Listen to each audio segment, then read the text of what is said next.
about international collaboration opportunity for carbon capture, utilization, and storage in China. And this is a tremendously important technology, which has been highlighted in many important documents recently, including the US-China joint statement issued yesterday. And may I first invite our very honored speakers, Deputy Director General, Mr. Xu Jing from Ministry of Science and Technology, to give an opening speech for us.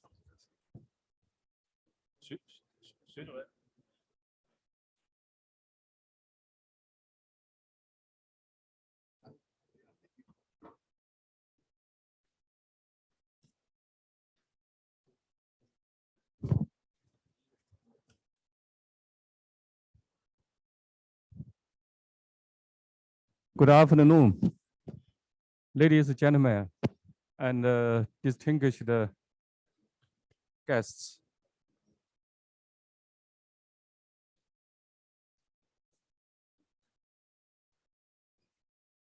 I'm glad to be invited to be here. Today, we gathered together to discuss and exchange our thoughts on international collaboration opportunities for CCUS in China. On behalf of the Department of Science and Technology for Social Development, Ministry of Science and Technology of China, I would like to express my sincere appreciation to all the leaders and experts who joined this event. At the 75th session of the UN General Assembly on September 22, 2020, Chinese President Xi Jinping pledged to achieve CO2 emissions peak before 2030 and carbon neutrality before 2060.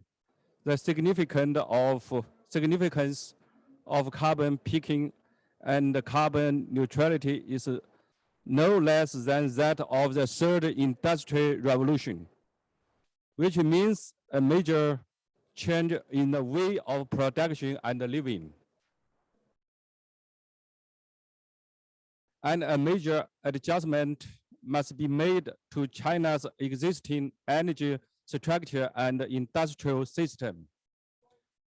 However, in this process, the use of a certain amount of fossil energy plays an irreplaceable role in ensuring China's energy security and industrial chain security.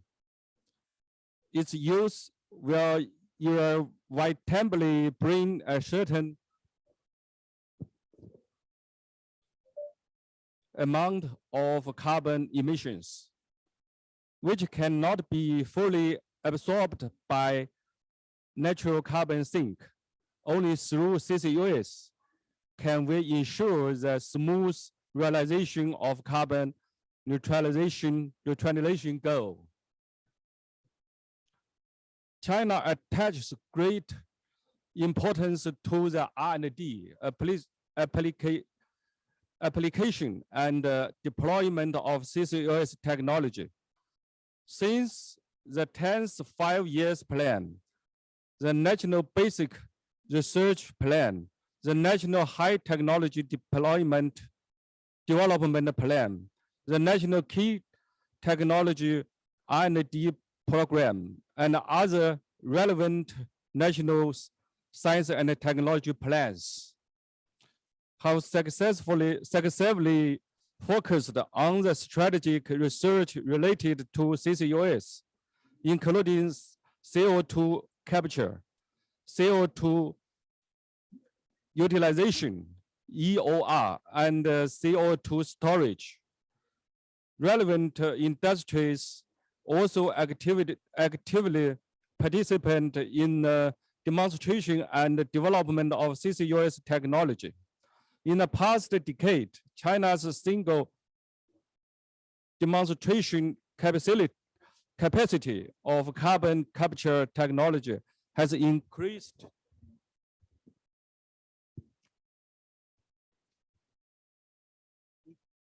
from 1 kiloton to 1,500 kiloton per year. We have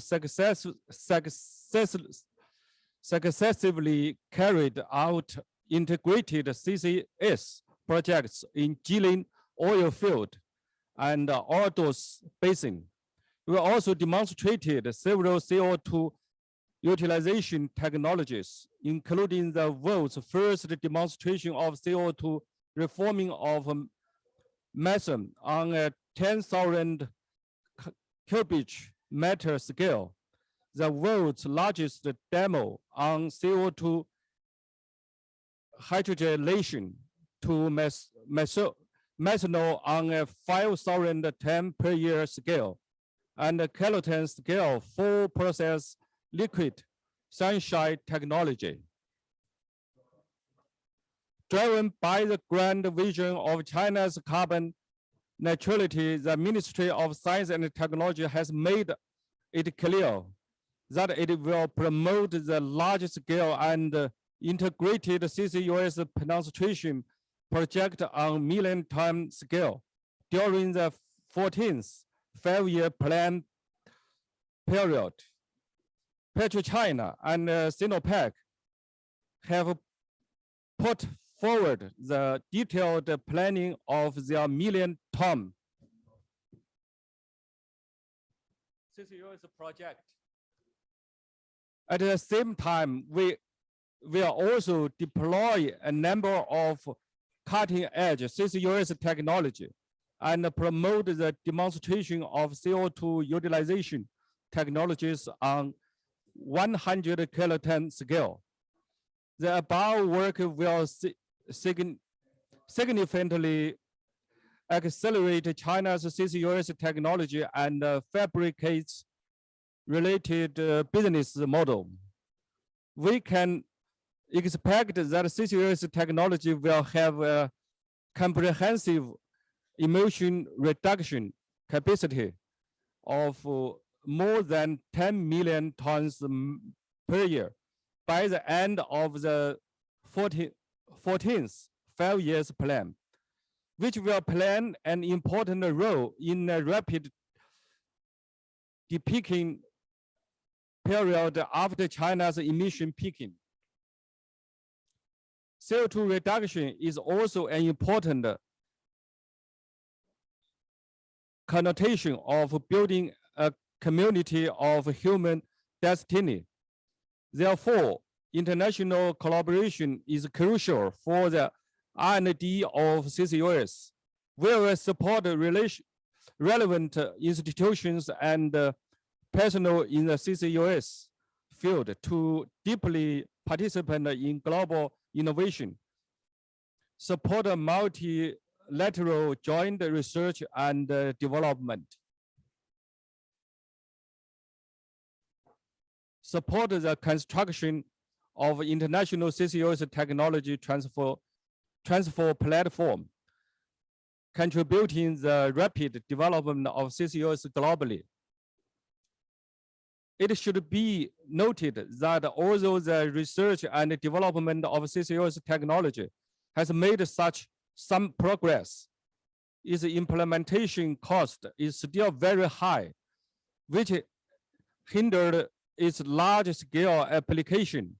We hope that through the discussion today, consensus can be gathered and joint efforts can be formed to provide new ideas and approaches on how to accelerate demonstration of CCUS technology in China. Finally, I wish the very success and constructive perspective of this event. Thank you.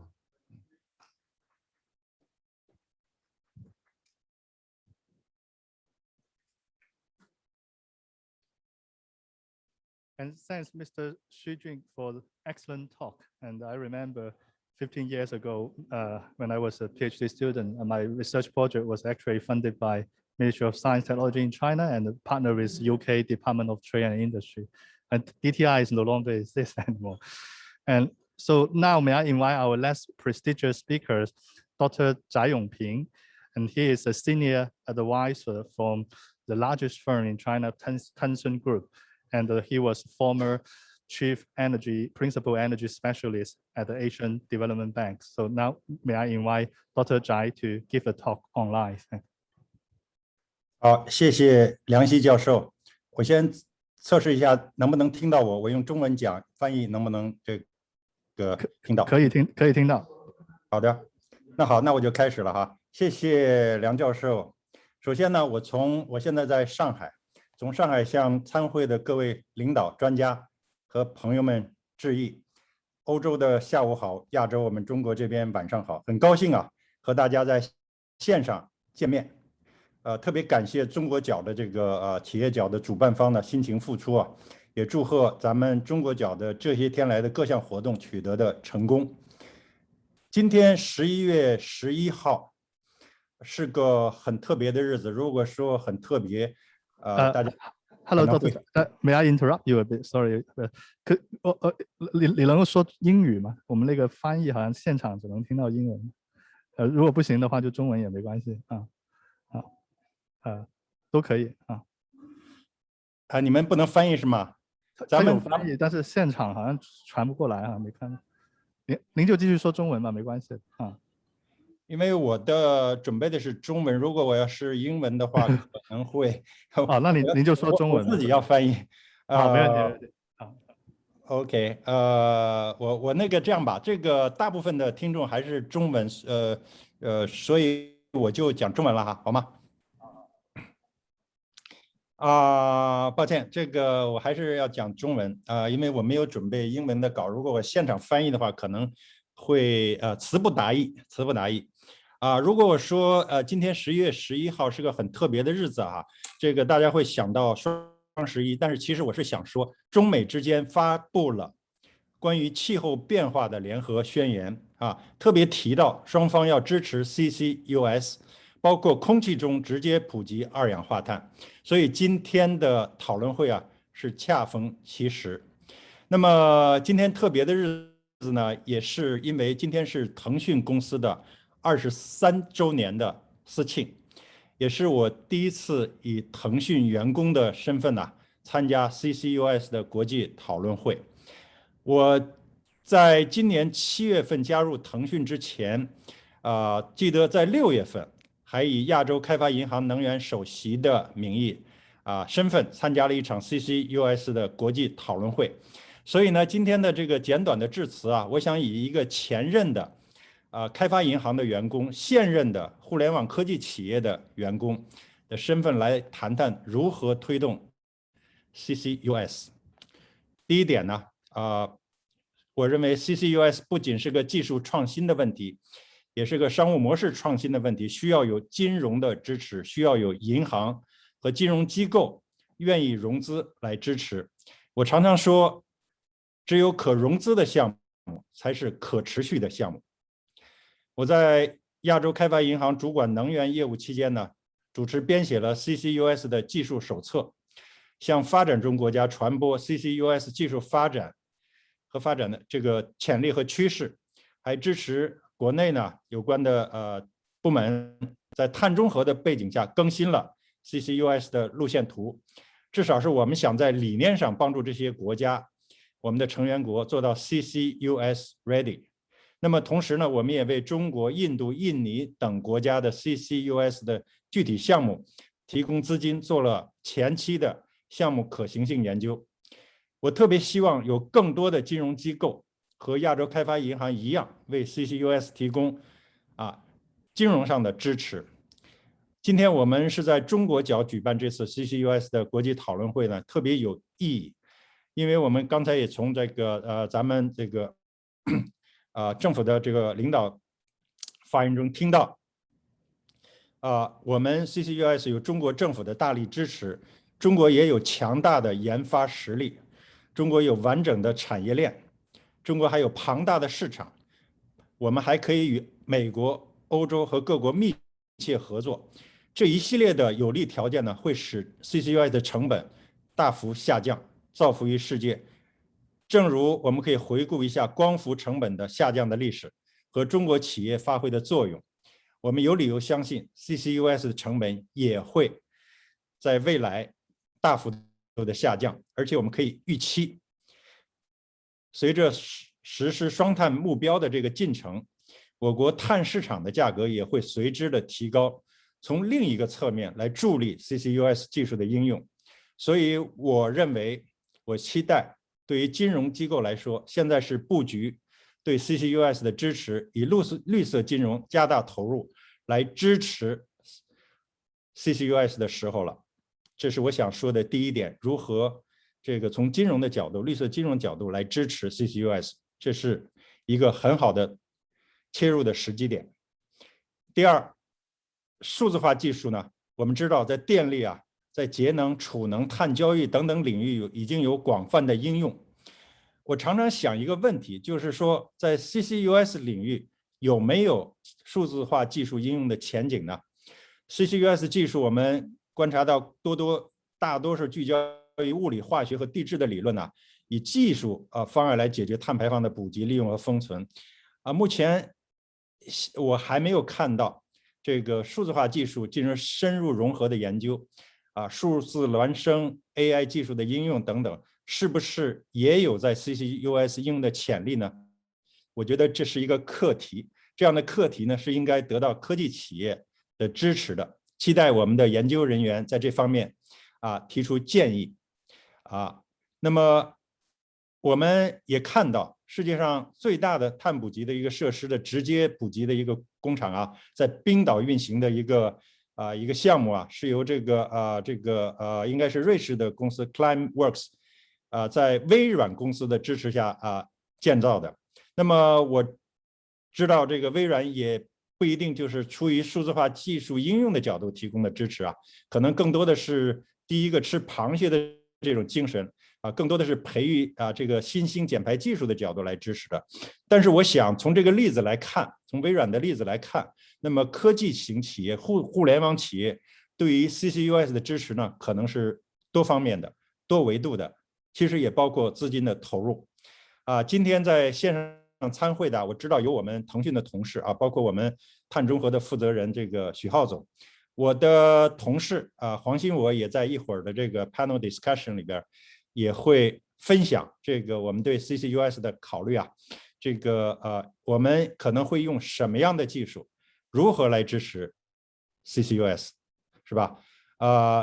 这就是我想从金融和数字化技术的角度来谈这么简单的2点。第一点是金融应该立刻这个切入提供支持，那么数字化技术应用呢是一个课题，我们应该来研究。各位领导、专家和朋友们，作为今天这个非常简短的致辞的一个结束语我想说，实现碳中和有多种技术的应用，但是有一点是肯定的，那就是没有一种技术可以包打天下。实现碳中和，各种技术一个都不能少。而且 CCUS 不是托底技术，它是实现碳中和的中流砥柱。我们可以看看水泥、钢铁等行业的脱碳路径，就会明了 CCUS 实际上是挑大梁的减排措施。所以呢，我特别期待通过今天的这个国际讨论会，我们对于 CCUS 的技术的进展和应用能够学到更多的知识，也期待各位专家们对金融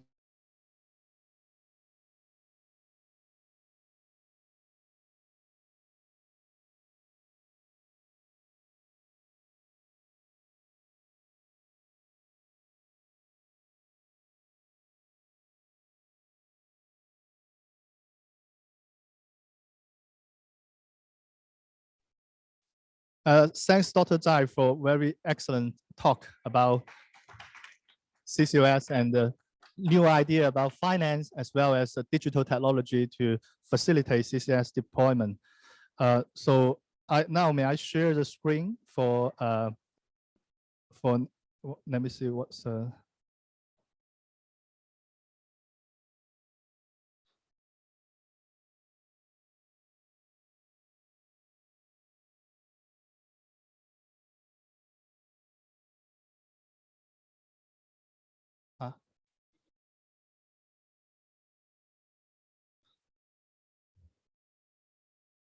So now I would like to share the screen for a short overview about CCOS in China. Let me see whether it works in here. I think it was working. Where can I find it? Interesting.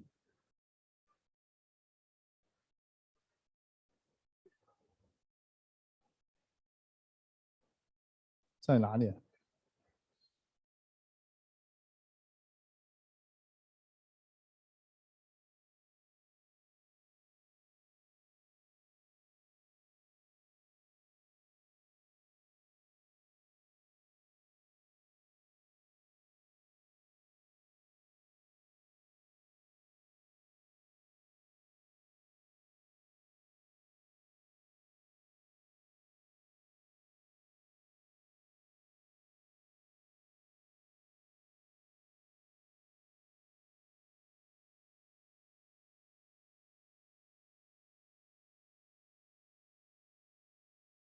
My colleague, can you help me to share screen? It seems there's some technical issue. Can you see the screen here? Hello? Yes, we can see the screen. Yes. Yeah, that's good. Sorry for the. Yes, we can.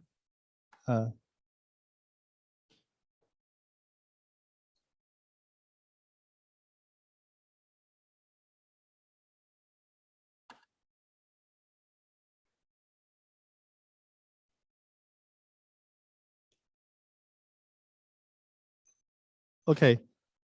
So I would like to give you overview of CCOS deployments in China.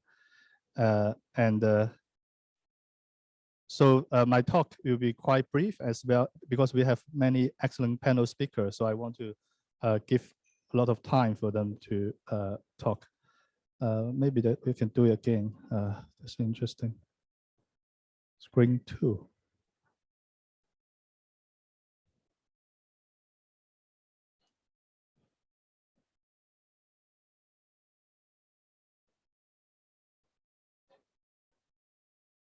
Okay, can you see it's moving? Yes. Yes.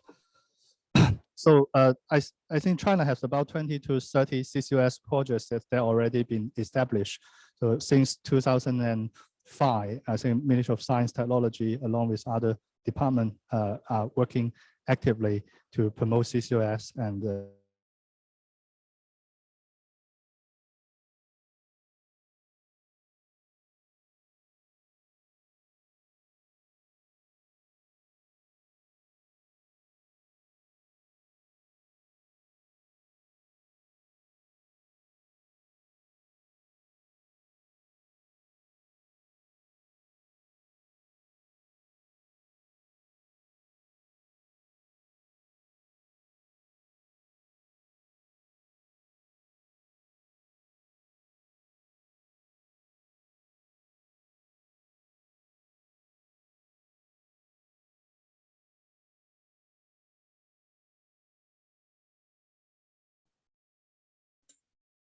You seem to be muted, Xi.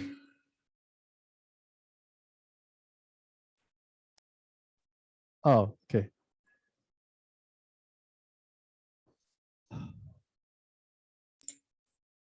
Yeah, okay now. Oh, is it okay now? Yeah. Yeah. Yeah, sorry, I repeat it again. So CCOS projects in China, there are about 21 CCOS projects in China, and mostly pilot and pilot scale. And there are also another 20 projects under construction, and some projects now achieving 500,000 ton and 1 million ton scale. And the projects are distributed across 19 provinces, mostly in the north of China because of geological resource. And CCS has climbed up on the China's climate policy agenda recently because China has a carbon neutrality target and a peaking carbon emission target, as China's energy structure is dominated by coal and the fossil fuel. And so CCS play a very important role to decarbonize Chinese economy.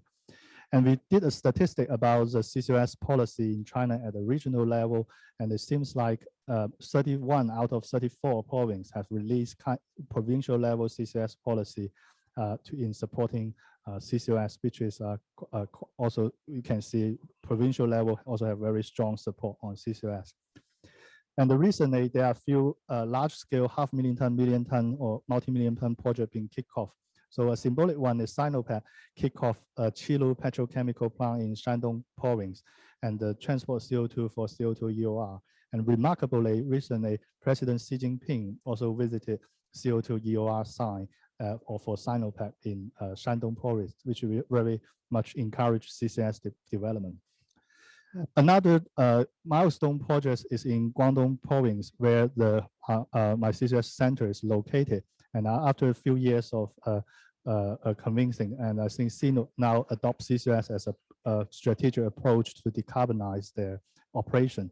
So in July 2021, CNO publicly announced first offshore carbon storage projects in Enping 151 oil field, which is very close to Snyder project. So this project is not for enhanced oil recovery, just put CO2 down for cyanide formation, so which can demonstrate actually Chinese firms' determination in reduced carbon emission. So over the lifetime of the project, about 10 years, and about 1.6 million tons will be injected underground for storage, and the experts are still assessing the CO2 storage depths, and also the project are progressing quite quickly. I will expect around 2023 the first ton of offshore CO2 storage will take place in China in this project. Another few projects which we will involve, such as Mawan Power Plant proposed 500,000 ton CCS projects, along with we talk like Dr. Jia Yongping said, we develop a technology incubation center involve investors. So the project will turn down 6 times 300 megawatt coal-fired power plant, and the proposed to build 3 times 600 megawatt advanced coal-fired power plant with carbon capture and storage. And initially, we get rid of 500,000 tons CO2 per year, and ultimately we'll remove all the CO2 by about 2035. So you can see the diagram at the bottom there. The plant on the top is the current shape, and the diagram here is to pay for this very expensive architect to design the plant again. It doesn't look like the power plant is good. Yeah. Sorry.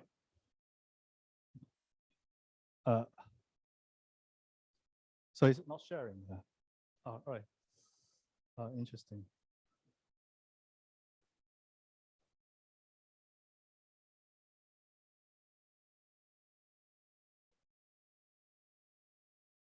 So yeah. So the plant I just mentioned is a Mawan Power Plant. Actually, it's in Shenzhen City, in the central. So very good for visit in the future. If you land at Shenzhen Airport or Hong Kong Airport, it's just 30 minutes to the power plant. So I hope if the project is successful, researcher can stay in the beautiful city in Shenzhen and work on CCOS. You do not need to go to a very rural area usually. And with some support from Climate Works Foundation in the US, and we also developed cluster for cement and steel projects in and Ordos Basin, Subei Basin, and the Guangdong Guangxi area. So as we talked about earlier, cement and steel are difficult to a Bay Area. So this few projects, hopefully a couple of them will take off and turn into a CCS demonstration project in this field. And also you can see from Shanghai to Guangdong and Hainan, there's very few onshore CO2 storage space, which make offshore storage or unconventional offshore storage. I think a colleague from Carbon Fix in Iceland will talk about that very important to as a solutions. And the CCS cost reduction is also quite important. I think China can contribute if there's international collaboration effort. So the current cost for CO2 capture in power, cement, steel, this low concentration source in China is about 40 to 60 US dollar per ton CO2 as a payment cost, including capture and storage. But if it's for high concentration source, the cost can be lower than $20 per ton CO2, which I estimate by 2025, a large number of Chinese high concentration CO2 source will have a CCOS being deployed. And many experts doesn't in the field will question whether there are enough CO2 storage space. Actually, there are more than 1 trillion ton CO2 that can storage space theoretically, but the carbon emission every year is only 10 billion ton CO2. So there are still, in theory, plenty of CO2 storage space in China for accommodate CO2 storage in the longer term. And recently, we also worked with China Petroleum University Professor Peng Bo and the CNPC to work for OGCI for how CCS may benefit Chinese industry development. We actually find out there are substantial benefits apart from emission reduction, and also will create job opportunity, very substantial GDP, incremental GDP, and also reduce energy security risk.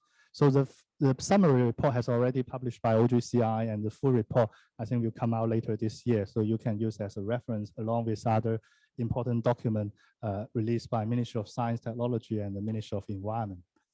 So finally, return to the topic today. We have largely benefit from international collaboration since 2005, including myself and my family.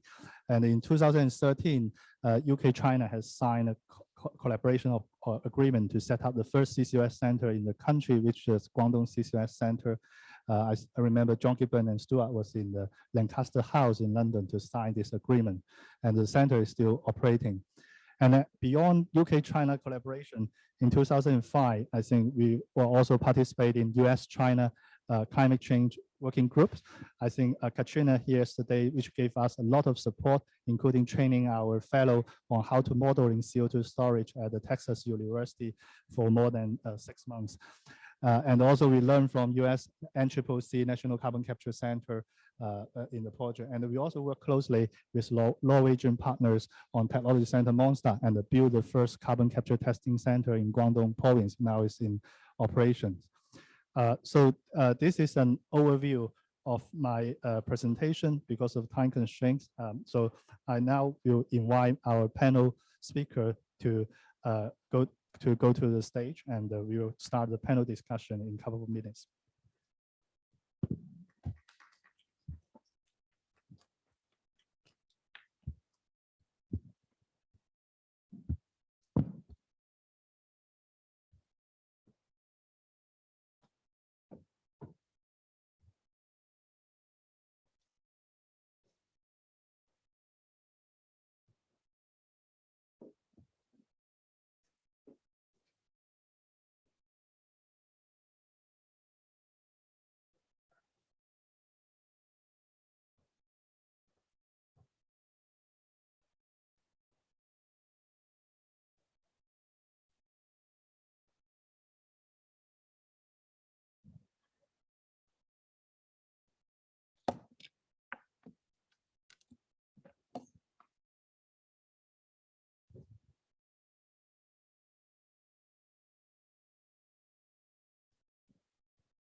Yes.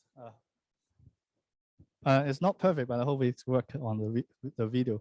And now, may I invite our first panel member, our very prestigious academic, and always work on CCOS for about 20 years, and also now very actively working on Chinese climate policy, Professor Li Zheng, to give us share his view on how CCOS collaboration, international collaboration may move forward to drive the success.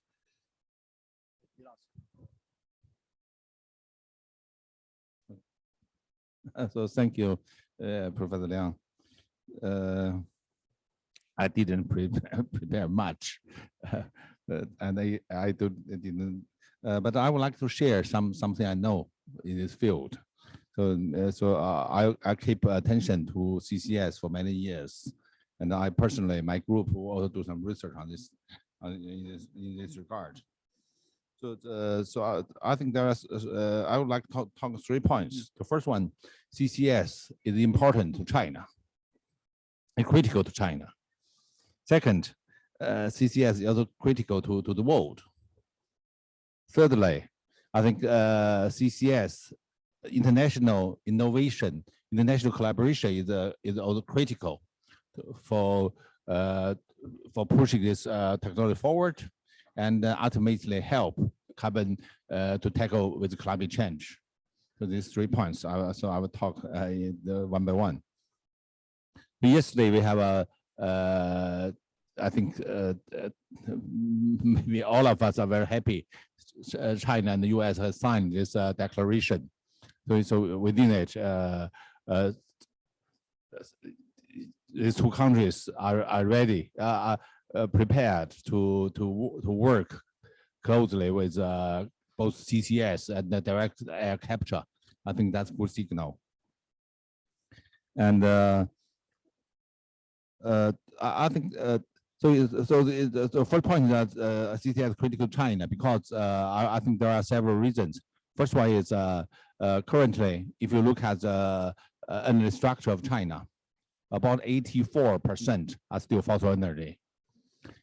And if you look at the power generation fleet, about 58% are still from coal power and natural gas power. So that's fossil installation capacity, and 42% are from non-fossil energy. So China made great progress in changing our energy structure. However, the fossil energy capacity is still high. And if we look at the power generation, about 32% are from non-fossil energy. So 68% are from fossil energy, especially 60% are from coal. So this means, however, we are heading for a carbon neutrality system. But that means I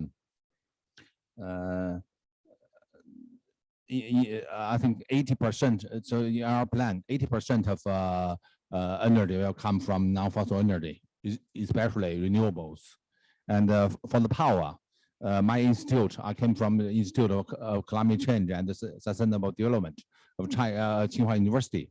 So we made a long-term strategy, and especially we focused on the power industry. I think our estimation about the future is that in about 30 years, the total installed capacity will be around, if we reach 2-degree scenario, 2-degree target and 1.5 degree target. So the total installed power capacity will be around 5,500 gigawatts to 6,500 gigawatts. That's very big, two or three times more than currently. And if we look at the power generation, 90% power will be generated from non-fossil energy, and around 55 to 60% from intermittent renewables. So how to provide firmly dispatchable flexibility? That's critical. So of course we can develop energy storage stuff, and in the meanwhile we have the I think I talk too much. We have the value, we have the asset of fossil energy. So how to make average age is currently only 12 years old. So our coal power fleet is only 12 to 13 years old. So to avoid it, the asset into a stranded assets, and at the same time, just a necessity for such kind of capacities to help with renewables to avoid to tackle with intermittency, and also we have a big task to develop renewable energy. So our target is to reach 1,200 gigawatt wind and solar by the year 2030. So that needs a big capacity of production. So CCS can help in all these three categories. So I would say that it is a technology to bridge current technology, current power fleet to the future. And the second point is critical to the world. So I don't know how long can I talk? I'll talk. Okay, I could quickly. So if you look at yesterday, US announced their target, net zero power system by the year 2035. And if you look at the data, currently I think 40% US power from natural gas, 20% US power from coal. So in only 15 years, I think they have to work. They have to rely on CCS. Although I'm not. I will be very curious to look at their achievement, because normally, as we know, the set characterization needs time. For one site, normally it needs 6 to 8 years. So in 15 years to solve the problem of 60% power generation from fossil energy, that's a big challenge. But brief, I wish them success. So thanks, Professor Li. And now may I invite Dr. Zhang Xian, James Zhang, to give a talk. Thanks, Chair. And may I test my camera? Can you hear me? Yeah, we can hear you very well. Yeah. Okay, dear colleagues, good afternoon and good evening. I've been told that we got an interpreter here, but actually I found everybody speak English. So I try to deliver my speech in English as well. My name is Zhang Xian from Act 21, Ministry of Science and Technology of China. And we're glad to be here to meet you all online and discuss the CCS international cooperation opportunities in China. As our DDG, Dr. Xu Jun and Professor Li Zheng just highlighted that CCS-related technology are extremely important to achieve carbon neutrality, probably not only for China, but for the whole world. And according to the report published by GCCSI and REA, and if we are to achieve our climate target at the end of this century, the overall capacity of CCS today in the world needs to be increased significantly by middle century, and we are still far behind, and none of us will achieve this target alone. Probably this is why we pick up this topic today, and the international cooperation is crucial. And from my own perspective, the high additional cost, high energy penalty, and the high technical uncertainty are key challenges regarding to the commercialization and deployment of CCS. International cooperation could be a efficient way to address those challenges. And through international joint research on CCS technology, less R&D investment are required, and advanced CCS technologies, such as the second generation capture technologies with low cost and low energy penalty, could develop quicker and be ready for commercialization earlier. And through international knowledge sharing and the engineering experience and best practice of current large-scale demonstration projects could be exchanged from one another.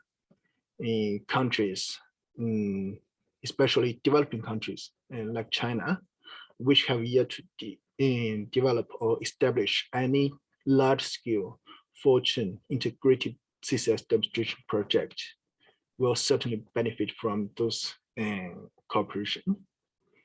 And not only can we advance our technologies through collaborations, we can also learn from each other's best practice in terms of CCS-related policies and regulations. For example, the Q45 of US granted tax credit to companies according to the amount of CO2 captured and stored. By doing this together, we can avoid mistakes that one of us may have already made in the past, and we can share valuable experience that could reduce the cost and risks in CCS technology development. And I believe all countries will benefit from this. For the Chinese government, as our DDG just said, the government has been paid special attention to CCS technology development. International cooperation in terms of CCS is highly valued in China, and both bilateral and multilateral. And during the past decades, China has conducted a number of joint CCS technology research and demonstration project with countries like UK, Italy, Australia, and Denmark. And also you may have been aware of the CCUS as an important area of cooperation has been included in the China-US Joint Glasgow Declaration on Enhancing Climate Action in the 2020s, which was just released yesterday. And also China is an active participant in several CCS multilateral organizations. On behalf of most, my organization, ACA21, has long been participating in CEM, Mission Innovation, and CSF. And we have also established a long relationship with international research institutes, including REA and GCCSI. And I must say that we have learned a lot from our collaboration partners and benefited from those international cooperation opportunities.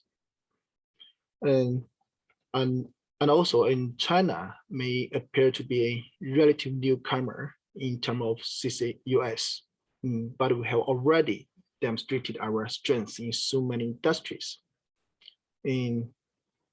As Professor just said, China has one of the largest complete industrial systems in the world. And from material to product, every session on the entire industrial chain can be found in China. This can be a great advantages for CCS demonstration and deployment. As you know, CCS is not a single technology, but a rather complicated cluster of different technologies.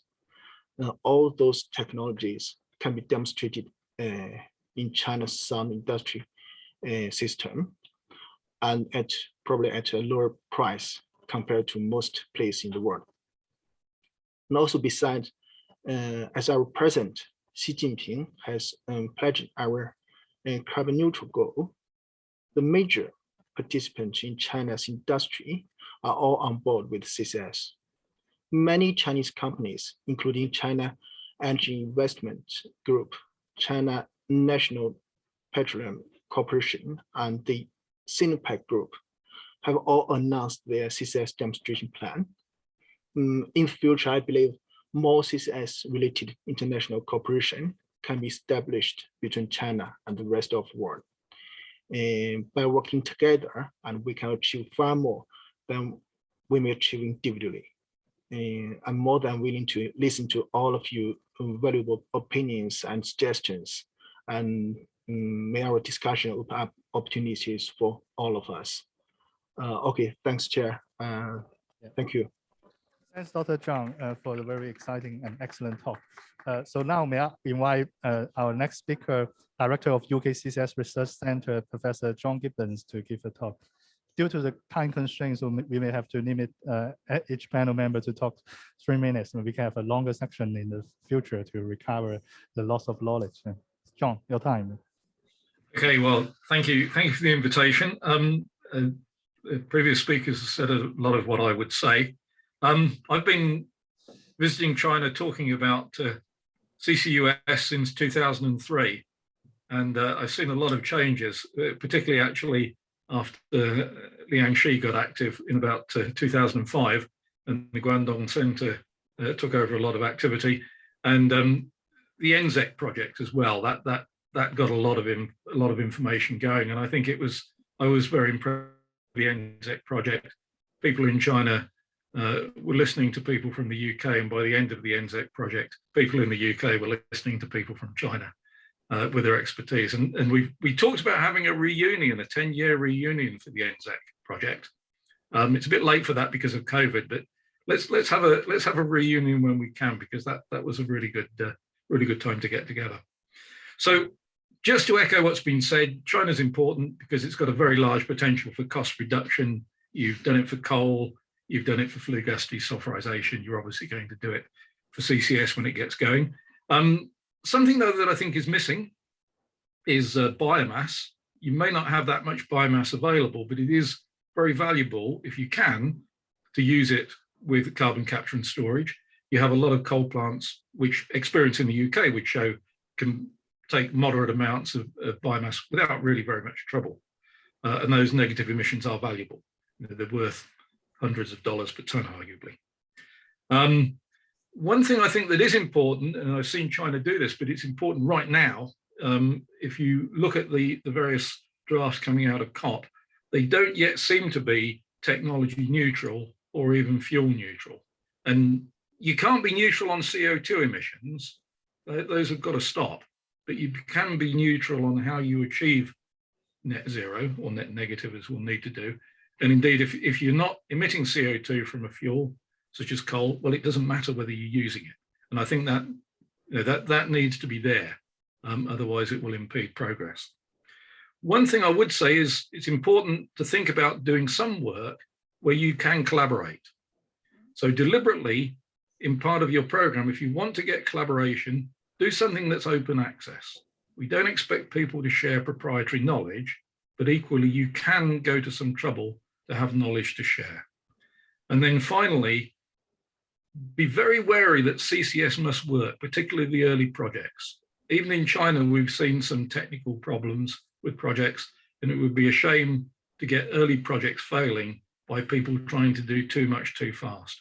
If you want to have a look on the UK CCSRC website, there's a review of best available technology for post-combustion capture, which discusses a lot of lessons to be learned from previous projects.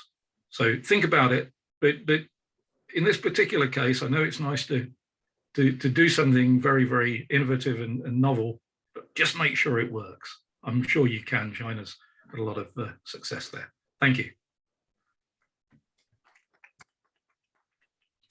Thanks, John. So before I invite Katrina, I need to fix some technical issue. Yeah.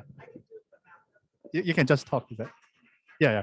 So Katrina provides some excellent slide. Maybe we can share later on. So she will share her perspective about US-China collaborations, experience, and suggestions. Yes, thank you. Thank you so much. I'm so glad to be here. Thank you for the invitation to talk to you about our ideas for US-China collaboration. First of all, I just want to kind of introduce what's been going on in the US and how we've developed our CCS program in the US.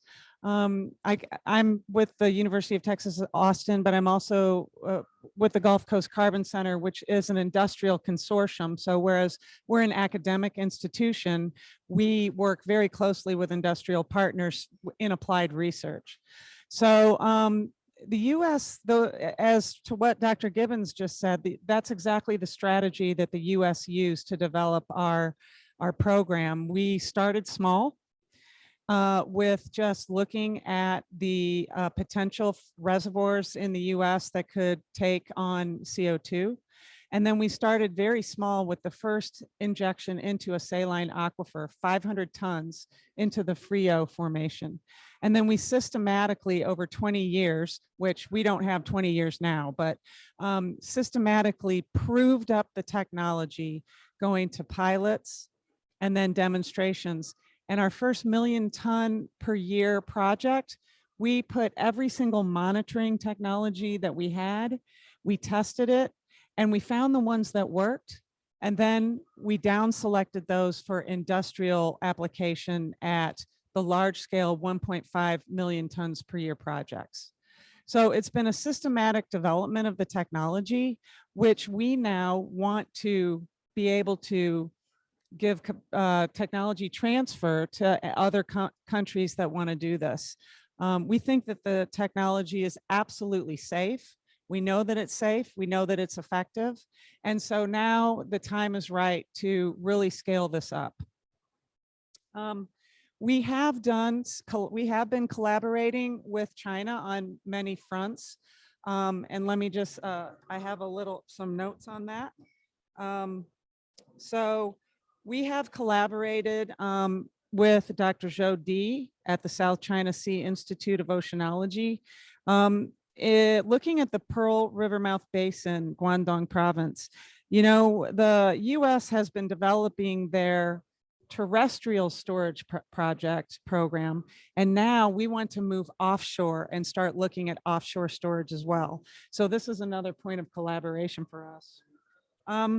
We have collaborated with CO2 EOR potential in the Yungar Basin in Xinjiang province.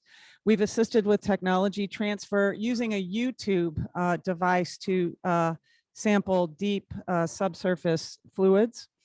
And we have participated in the Australian-Chinese CAGS technology exchange program.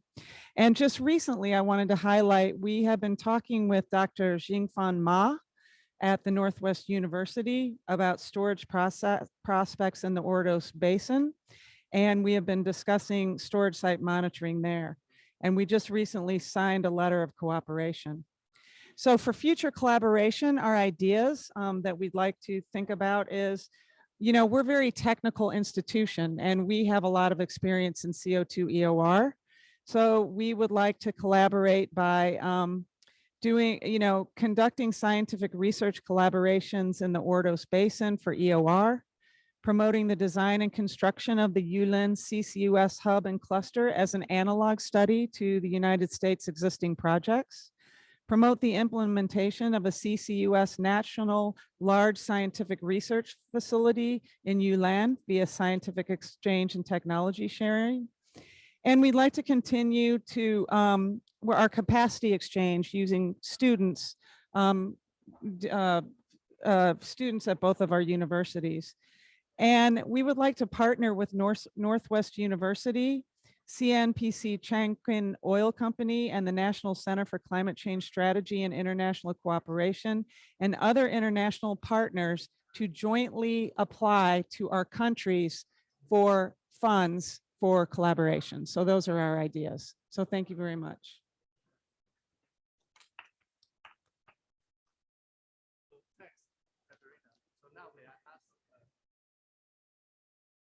Katerina to review the activity and give some outline for the future.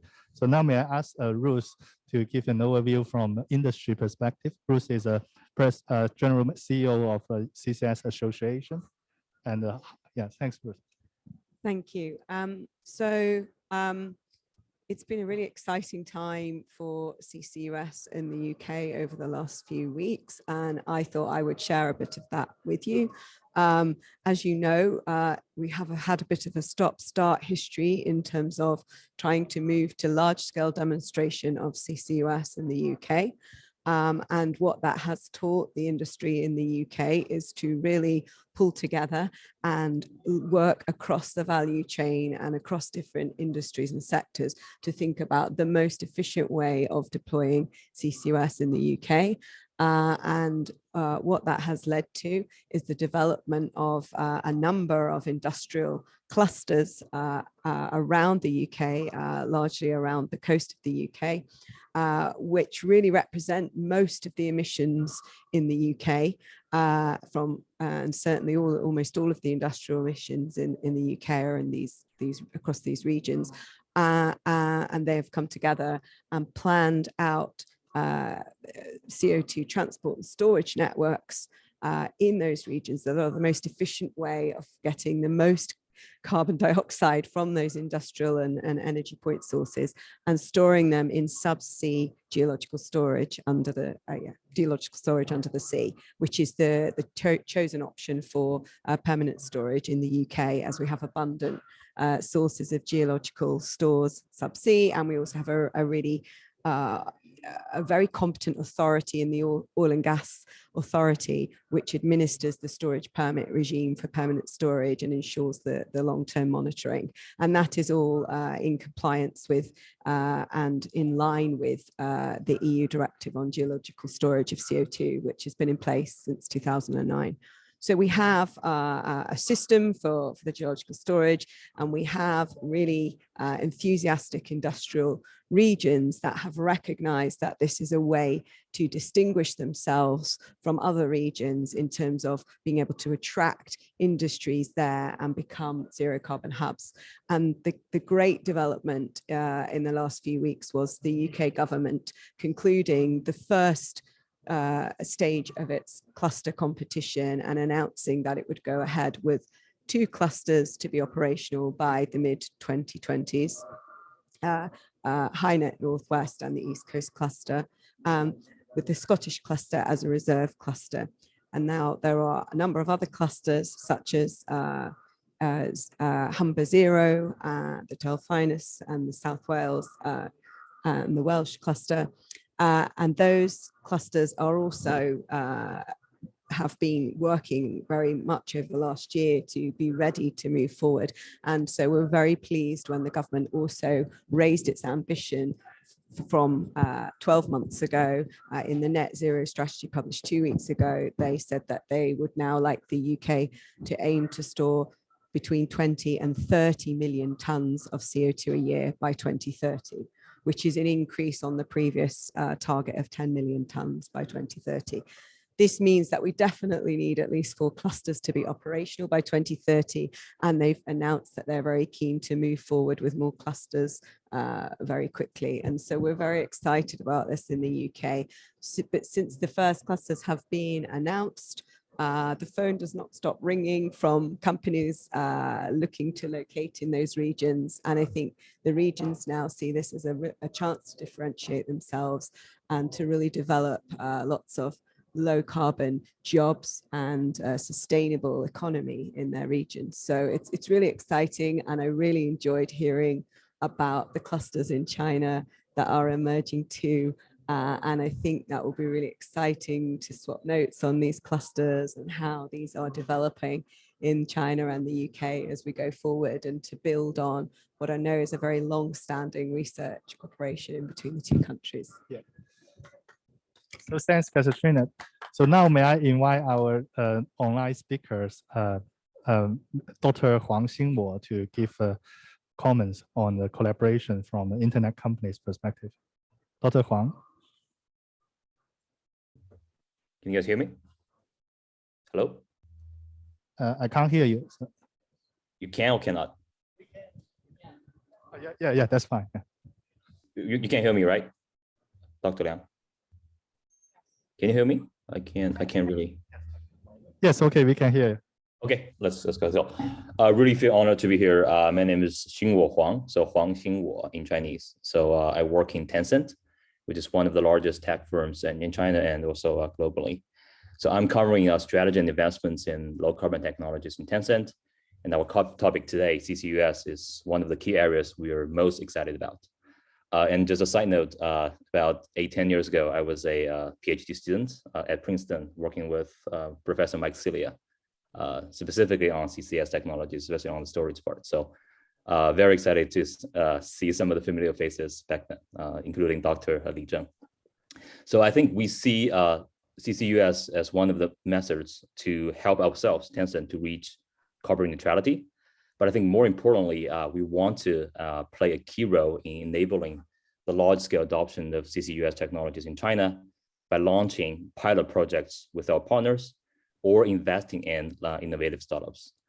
And just to echo what my colleague, Dr. Zhai, said in the opening speech, as well as Dr. Xu Hao on the line. So our view is that China could be a great, probably one of the greatest testing fields for various low carbon technologies, especially CCUS, due to the current favorable policy environment. And also its mature supply chain and its economy of scale could quickly drive the CapEx down to enable large scale adoption. And probably one of the key projects I want to mention today is that we are driving with one of our Icelandic partner, COP26. I think Birger on the line will talk about that more later.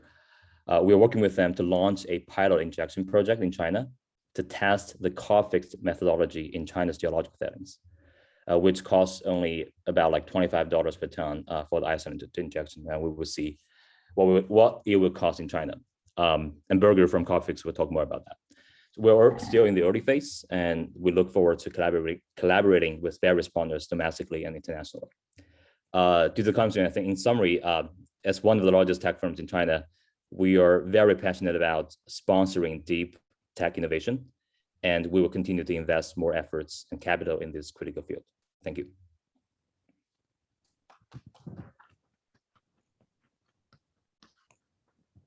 much for Dr. Huang. Thanks to Dr. Huang's excellent brief overview. So next, may I invite a colleague from Iceland, which is Carbon Fix, is a talk about unconventional CO2 storage technology as a possible solution.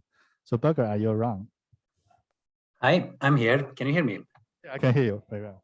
Very good. I'm just going to share some slides. At least the remote audience can see it. I don't know if the people in the room can see this, but can you see my PowerPoint screen at the moment? Yeah, we can see it. Yeah. Very good. I'm just going to use the pictures to help me talk. So I'm Bergur Sigfússon. I'm a geologist. I'm the head of CO2 capture and injection of CarbFix.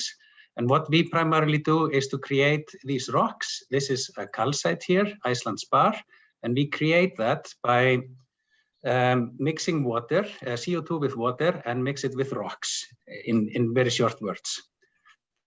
This is what we do. We are imitating and accelerating natural processes of turning CO2 into stone, and this takes less than 2 years.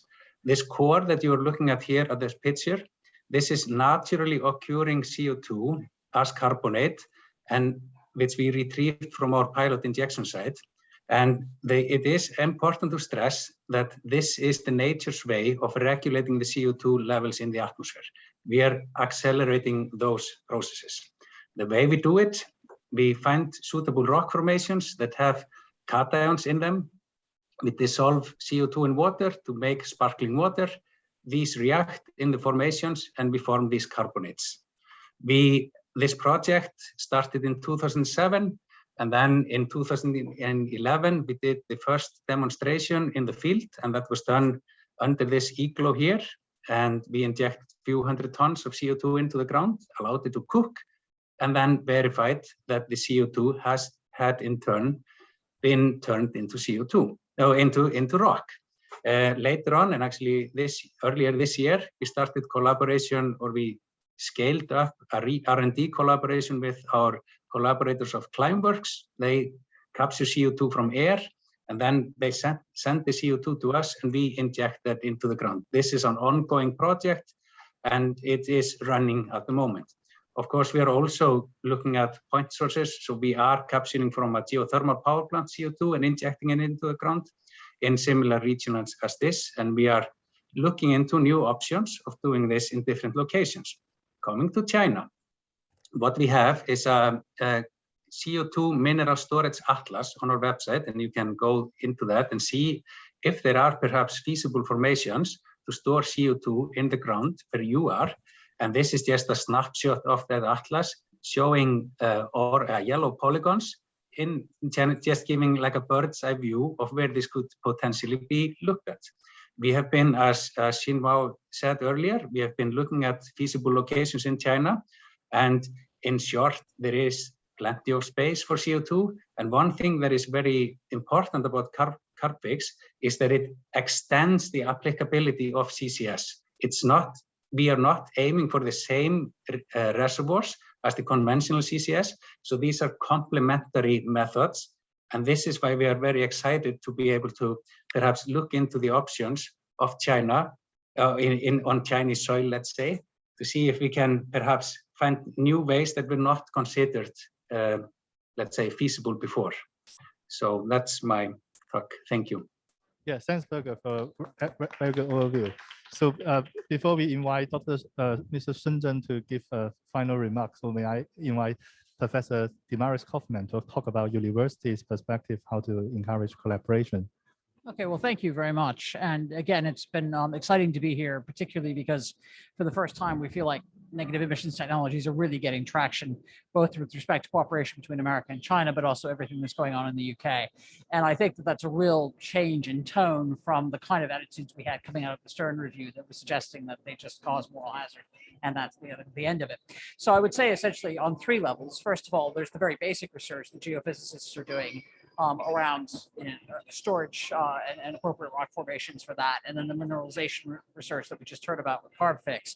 And that, of course, is the really critical thing to urgently do. But beyond that, there is also the research and engineering in terms of pushing the cost curve, down sharply so that we can scale this up and so that we can scale it up with respect to CCS, but also with respect to direct air capture. But I think third is exactly what's going on now, which is change the conversation around negative emissions technologies in academia and in the policy space, because the reality is that these technologies are growth sparing. And that's something that's not properly understood, that they're often regarded as, contributing to moral hazard and making it so that people don't have to stop driving cars and flying airplanes. But the reality is that they do something much more fundamental than that, that they make sustainable development possible, because conventional sustainable development is not sustainable. You use concrete and cement and steel in order to build things that facilitate development, and climate adaptation is even less green, in the sense that everything you need to build to make it possible for societies to adapt to rising global median temperatures has a lot of embedded carbon and a large carbon footprint. So the reality is that negative emissions technologies enable development in middle income and emerging markets. They make climate justice possible. They are growth sparing, and they make it possible to get to just, sustainable net zero transitions that prevent conflict and encourage global cooperation.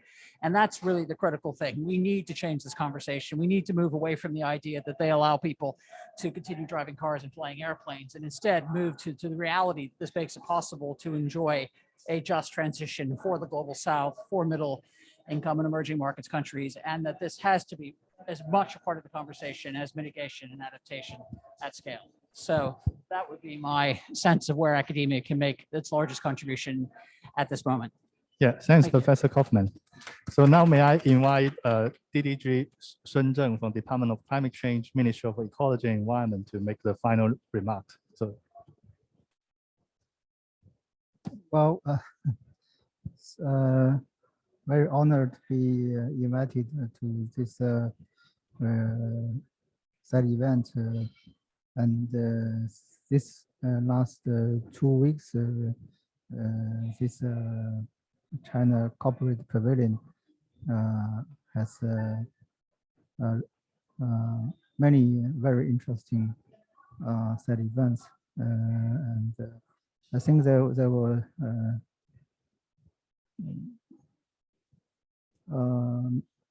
many speakers, and also today we also have very good points. Sorry, I was not being able to be here earlier.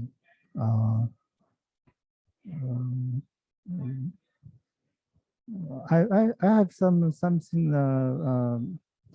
in my mind that we should back to home, back to Beijing. We will work together with our other ministries and not only a cluster of industry, but also a team of governments, departments to work on this. I mean, ideally, some kind of action plan would be preferable, rather than only guideline documents.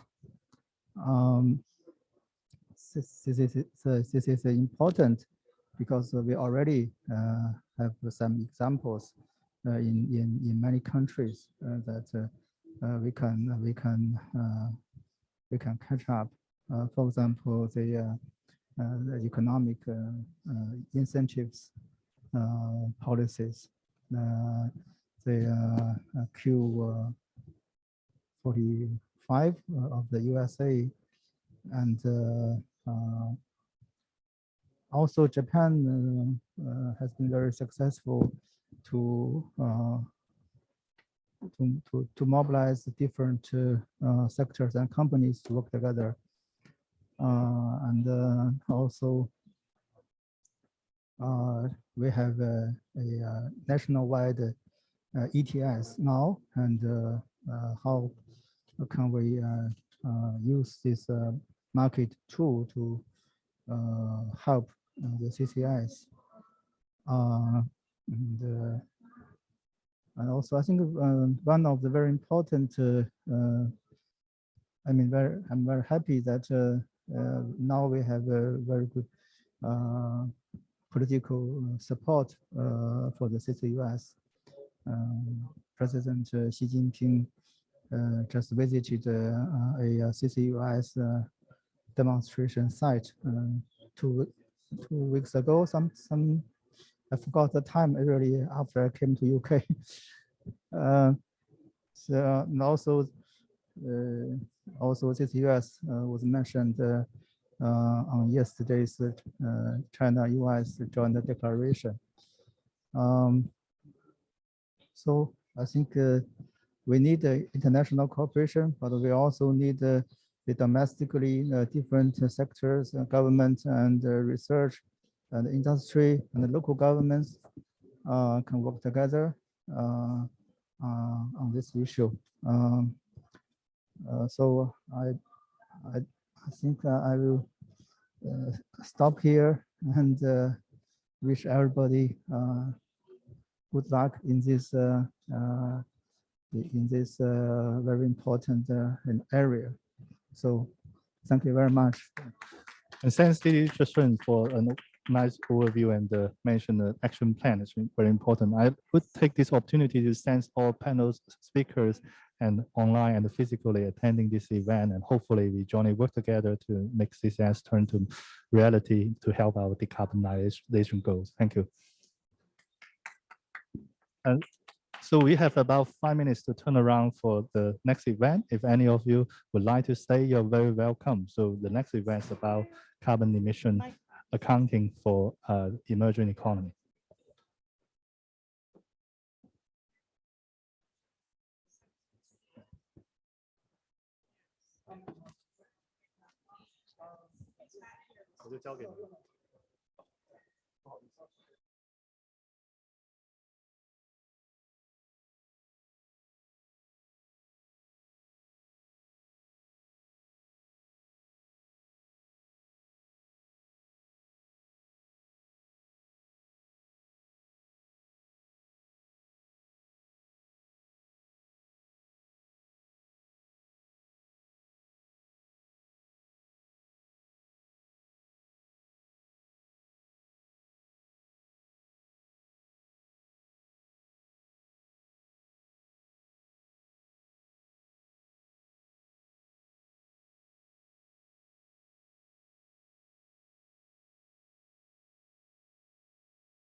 Demers, I think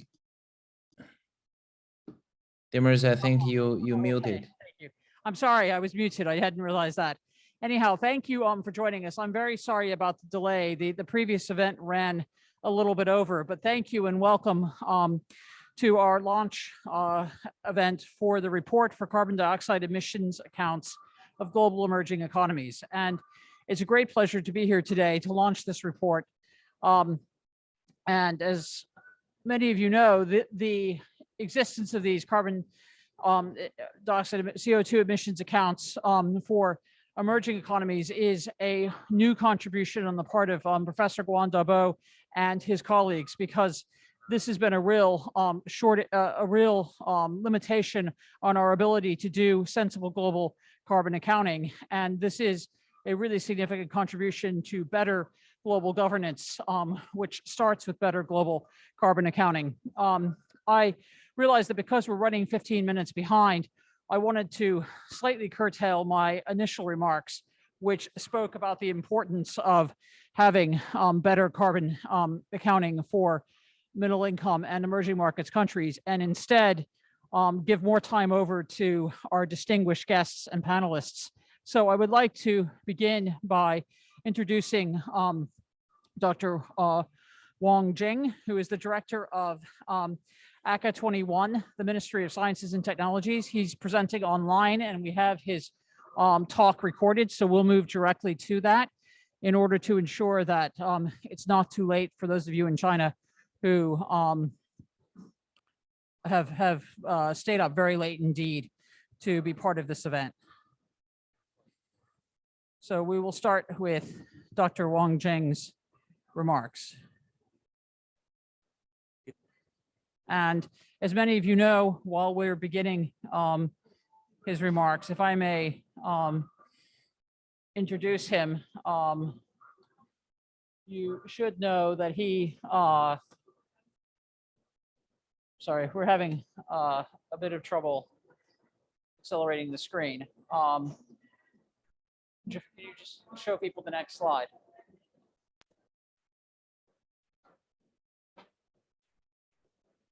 Can you show them the slide with his biography so that people can, as I introduce Dr. Wong Jing, if you can see the slide, these are his biographical details. The ACA 21 was established in 1994 with the approval of central government. It's affiliated with the Ministry of Science and Technology.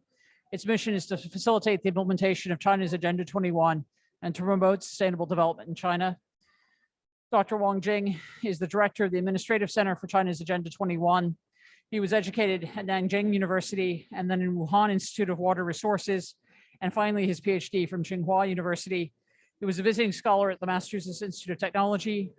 He was at MIT from 97 to 98, and has since been a professor at the Zhangxi University of Technology, and now is an engineer with the Beijing Institute of Water Resources Planning and Design. And we will begin with his contribution now. Distinguished guests, ladies and gentlemen, it is my great pleasure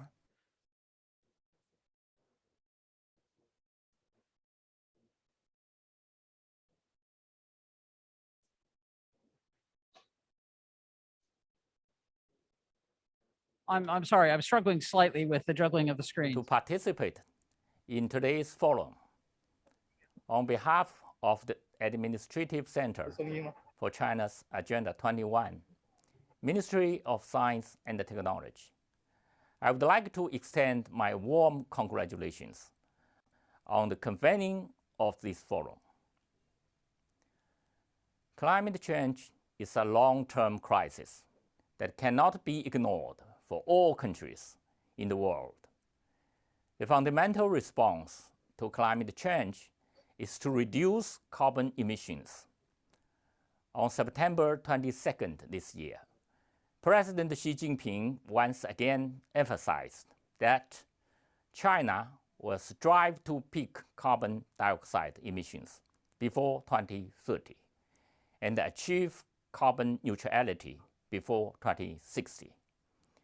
To meet these dual targets, carbon emission statistics and accounting have become the basis and prerequisite for efficient emission reduction efforts, reasonable low-carbon transition policies, and strengthened international cooperation in addressing climate change. China has carried out extensive efforts on the construction of carbon emission accounting system. In accordance with the compliance requirements of the UNFCCC and the Paris Agreement, China has completed and submitted carbon emission inventory accounting for 5 particular years. In September 2021, the National Leading Group on Carbon Peaking and Carbon Neutrality set up a special working group to coordinate and to promote the establishment of a unified and standardized carbon emission accounting system. Compared with developed countries, most emerging economies share the imperfect carbon accounting system and face the lack of emission data, and therefore are urgently in need of international cooperation. In the new landscape of global climate governance, many emerging economies still lack detailed carbon emission data necessary for a zero carbon transition. In October this year, the carbon emission accounts and data sets led by Professor Dabo Guan from Tsinghua University published the annual report 2021 for carbon dioxide emission accounts of global emerging economies, which provide carbon dioxide emission inventory for 30 developing countries. The report has sufficiently filled some data gap to those emerging economies, providing baselines for their low-carbon development action plan and supporting verification of their intended contributions. ARCA 21 has been committed to international cooperation and strategic research in addressing climate change. Together with UNDP, we established the Technology Transfer South-South Cooperation Center to strengthen exchanges with international organizations and promote cooperation among southern countries. Meanwhile, ARCA 21 has been actively promoting the development of carbon emission inventories and accounting technology and supporting Tsinghua University and other research institutes to build carbon emission database. Ladies and gentlemen, the detailed and inclusive carbon emission inventory is integral in international cooperation to address climate change. ARCA 21 is willing to work with all parties in the process of achieving the climate goals to move forward to contribute to the construction of global carbon emission data platform. In conclusion, I wish today's forum a full success. Thank you. Okay. Thank you. And we are very much appreciative of Dr. Wong Jing's very helpful contributions to the conversation. And we will continue momentarily with the contributions of President Ernesto Zedelo, who, as many of you know, is the director of the Yale Center. So he's the director of the Yale Center for Globalization, for the Study of Globalization, and the former president of Mexico. As you may know, the Yale Center enriches debate about globalization on campus and promotes the flow of ideas between Yale and the policy world. Since the center's inception in 2001, the YCSG team has remained consistent in pursuing its mission and in concentrating on the core issues of global development, financial globalization, multilateral trade, and the provision of key global public goods, of which, of course, accurate and reliable carbon emission accounts are indeed public goods. Ernesto Zotto is the director of the Yale Center for the Study of Globalization. He's also a professor in the field of international economics and politics, the professor of international and area studies, and professor adjunct at the Yale School of the Environment. After serving as deputy director at the Central Bank of Mexico, he was appointed Mexico's Undersecretary of the Budget, Secretary of Economic Programming and Budget, and Secretary of Education. He served his country as president of Mexico from 1994 to 2000. So we're thrilled today to have his contribution, and he has pre-recorded it in order to facilitate our ability to share it with you. So we will then move to sharing his contribution, and we appreciate your patience with the technological limitations that we face. Addressing properly the challenge of climate change is the ultimate global problem. That's why an international agreement among all countries is needed, contemplated in the United Nations Framework Convention on Climate Change, and more completely in the 2015 Paris Climate Accord. The accord was intended to have legally binding commitments and levers for compliance by the signatories. However, in order to assess such compliance, it is indispensable to count with an appropriate and independent monitoring. Sorry, Demaris, I don't. The online we can't see it. Okay. I have to share the yeah. Have you been able to hear it? Have you heard his speech, or have you not heard it either? We heard that was quite a far distance. I guess I need to share the share the screen. Okay. I think the okay, we can certainly begin again. That's addressing properly the challenge of climate change is the ultimate global public good. That is why an international agreement among all countries is needed, as contemplated in the United Nations Framework Convention on Climate Change, and more concretely in the 2015 Paris Climate Accord. The accord was intended to have legally binding commitments with levers for compliance by the signatories. However, in order to assess such compliance, it is indispensable to count with an appropriate and independent monitoring of countries' greenhouse gases emissions.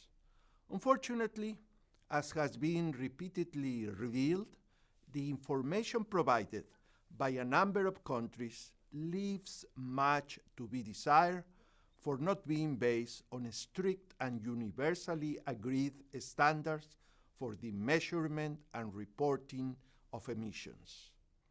Of course, the monitoring must comprise all countries and certainly the largest emitters of GHGs. Ideally, not so far in the future, the international community will agree on a global, high-precision, rigorous, and well-governed system that allows for measurements of each country's emissions and evaluation of compliance with their respective climate obligations. Meanwhile, however, such monitoring depends on a variety of undertakings dedicated either to individual, regions, or groups of countries. Without these laudable efforts, it will be impossible to assess, at least approximately, whether countries are abiding by their commitments towards climate change mitigation. One group of countries that has been identified with insufficient and unreliable emissions data is the one of emerging countries. Consequently, the publication of this first annual report of the carbon emission accounts and data sets for emerging economies must be most welcome. With these significant steps, CIATS provides fundamental emission information for 30 emerging economies, an effort that will help to fill a vacuum that has existed to determine the degree of abidance with their climate obligations by emitters. The network of researchers and institutions that have made this publication possible must be congratulated for this accomplishment and encouraged to keep working to enhance the coverage and quality of this indispensable and invaluable information. Thank you. Okay, thank you indeed to him for his thoughtful contributions and his insights into the importance of these globally. It is now my pleasure to introduce Professor Christoph Linder, who is the Dean of the Bartlett Faculty of the Built Environment. The Bartlett, as you may know, is UCL's global faculty of the built environment. Our schools and sections operate at the leading edge of 10 distinct fields, from architecture, planning and spatial analysis, to energy, sustainable construction, project management, and development in the Global South. Christoph Linder is the Dean of the Bartlett Faculty of the Built Environment and Professor in Urban Studies at UCL. He is an urban and cultural theorist. His work spans the humanities, the social sciences, art, and design, including architecture, visual culture, geography, media studies, and urban planning and design. Before joining the Bartlett, he was Dean of the College of Design at the University of Oregon from 2016 to 2019, where he launched and directed the University of Oregon's SLOW Lab, a collaborative research initiative promoting critical and creative inquiry into the global cultures of speed, mobility, and connectivity. And he has some thoughts to share on the importance of this event. And I will, presently, I will share his thoughts with you.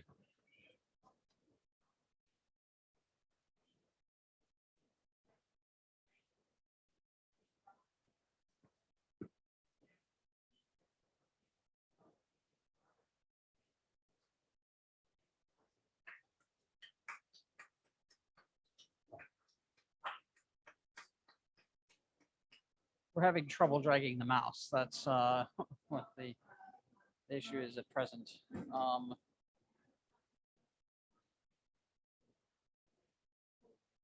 Very good. Hello, my name is Christoph Lindner, and I am the Dean of the Bartlett Faculty of the Built Environment at University College London. I want to congratulate the authors of the report we are launching today, as well as to acknowledge the wonderfully productive international collaboration that made this work possible.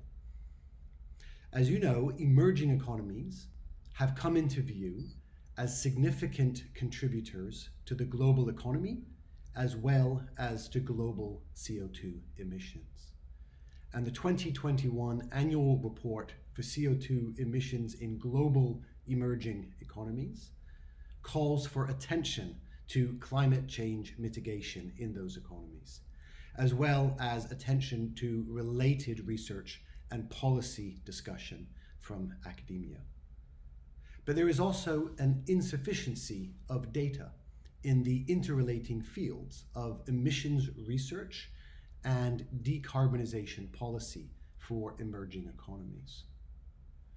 The report we are launching today aims to share transparent, verifiable, open access data on CO2 emissions of emerging economies. And this first annual report provides fundamental emissions data for 30 emerging economies. And this is data that will enhance reliability and availability of data for researchers and policymakers. I'm very proud that we are able at the Bartlett to be part of this work and to support this work. And one of the reasons is because of the commitments of our institution. UCL has announced its commitment to becoming a carbon net zero university by 2030. And the Bartlett, as part of UCL, has also committed to net zero by 2030 to support our UCL-wide pledge. And we are pursuing this goal in a variety of ways. Our research is offering evidence and critical solutions to help society cut greenhouse gas emissions and to improve resilience to the impacts of climate change.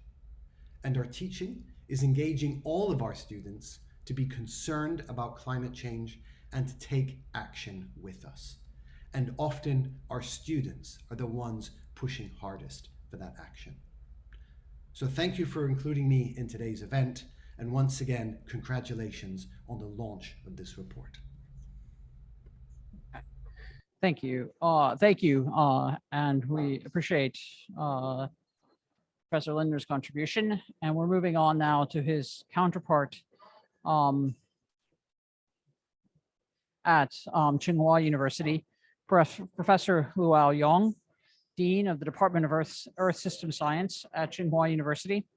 The Department of Earth System Science at Tsinghua aims to explore new knowledge in the field of earth sciences, such as atmosphere, land, and sea, and related to the fields of physics, chemistry, biology, and social economics in order to maintain the safety of the Earth's ecological environment, contribute to the safety and sustainability of the Earth's ecological environment, and to lead the world in earth sciences. Yong Luao is Dean of the Department of Earth System Science. He graduated from Peking University with a BSc in geophysics, and then with an MSc and PhD to follow. He was a postdoctoral researcher at the Pacific Northwest National Laboratory of the U.S. Department of Energy and an STA Foundation Fellow at the Meteorological Research Institute of the Japan Meteorological Agency. His research interests are the nexus of climate, water, and energy, and we are delighted to be able to offer you his remarks today, also online.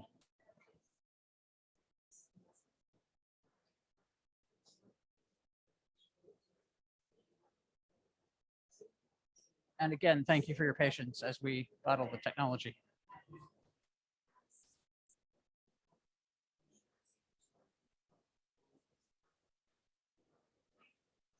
Here. It's my great pleasure to attend the launch of carbon dioxide emission accounts reports and datasets for emerging economies. I'm also honored to be the member of the scientific steering committee of this report. Under the enhanced global concern of international climate governance, carbon dioxide emission accounting has become the basis for understanding the future emission trend, implementing emission reduction, promoting economic and social green transformation, and strengthening international cooperation on climate change. Over the past 2 decades, the economic development of emerging economies has promoted the rapid growth of energy consumption and carbon dioxide emissions, which will become the main drivers of global carbon dioxide emission growth in the future. However, compared with developed countries, the accounting system of carbon dioxide emissions in emerging economies has problems such as different accounting methodology of emission inventory, imperfect scale, and inconsistent methods. The lack of basic data has become the main obstacle to study the carbon emission features of emerging economies, and to a certain extent, it has limited the research and the policy discussion on the low carbon development paths of emerging economies. Therefore, it is urgent to analyze the carbon dioxide emissions of emerging economies from different perspectives, such as time series, regions, and industries. And it is very important to establish a comprehensive, detailed, and unified carbon dioxide emission inventory of emerging economies. The compilation of this report can provide detailed and continuous data reference for the low carbon development plans for emerging economies and support the realization of global climate change mitigation goals, especially South-to-South cooperation in climate action, so as to enhance the voice of emerging economies in global emissions reduction actions. I'd like to suggest that in the future update report, the number of emerging economies will be further supplemented, the time range of emission inventory will be updated, and the point source emission database will be used for cross-validation of future emission, improve the accuracy and robustness of the data. Department of Earth System Science at Tsinghua University, which both Professor Guan Dabo and I are affiliated to, will continue to support research in the carbon emission accounts and datasets. The compilation of carbon emission inventories of emerging economies applied the magic data cloud sourcing method.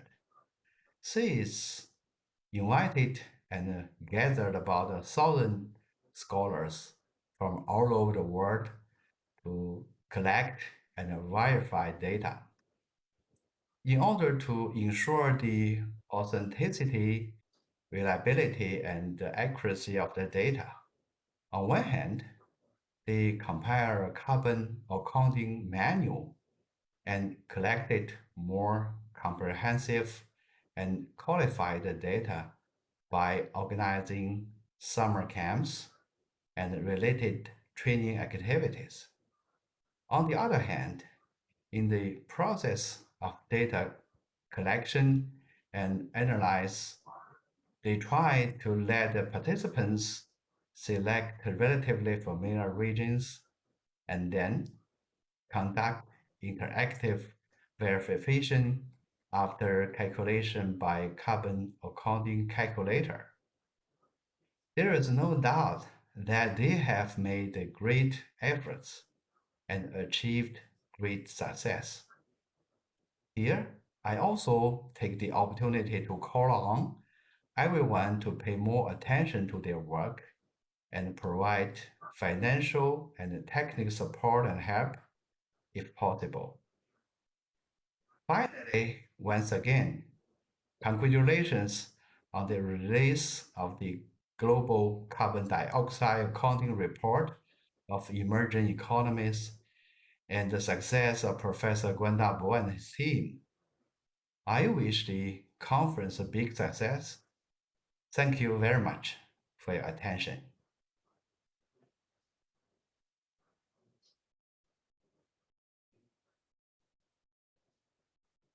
Thank you. Thank you. And it is now my pleasure to introduce Guan Dabo, or Dabo Guan in the West.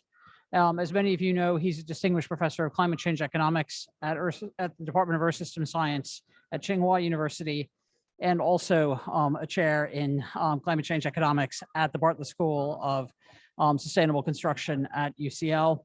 He is the original architect and developer of the carbon emissions accounts and data sets for the emerging countries for the CIADS database. And I will, without any further ado, allow you to listen to him instead of me.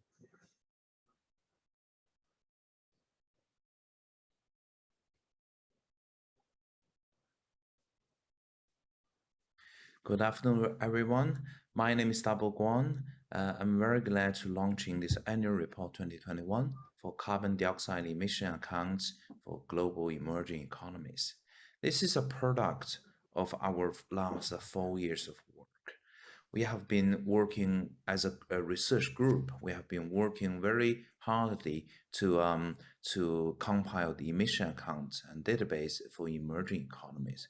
We understand there's a lack of statistics, lack of robust data for emerging countries.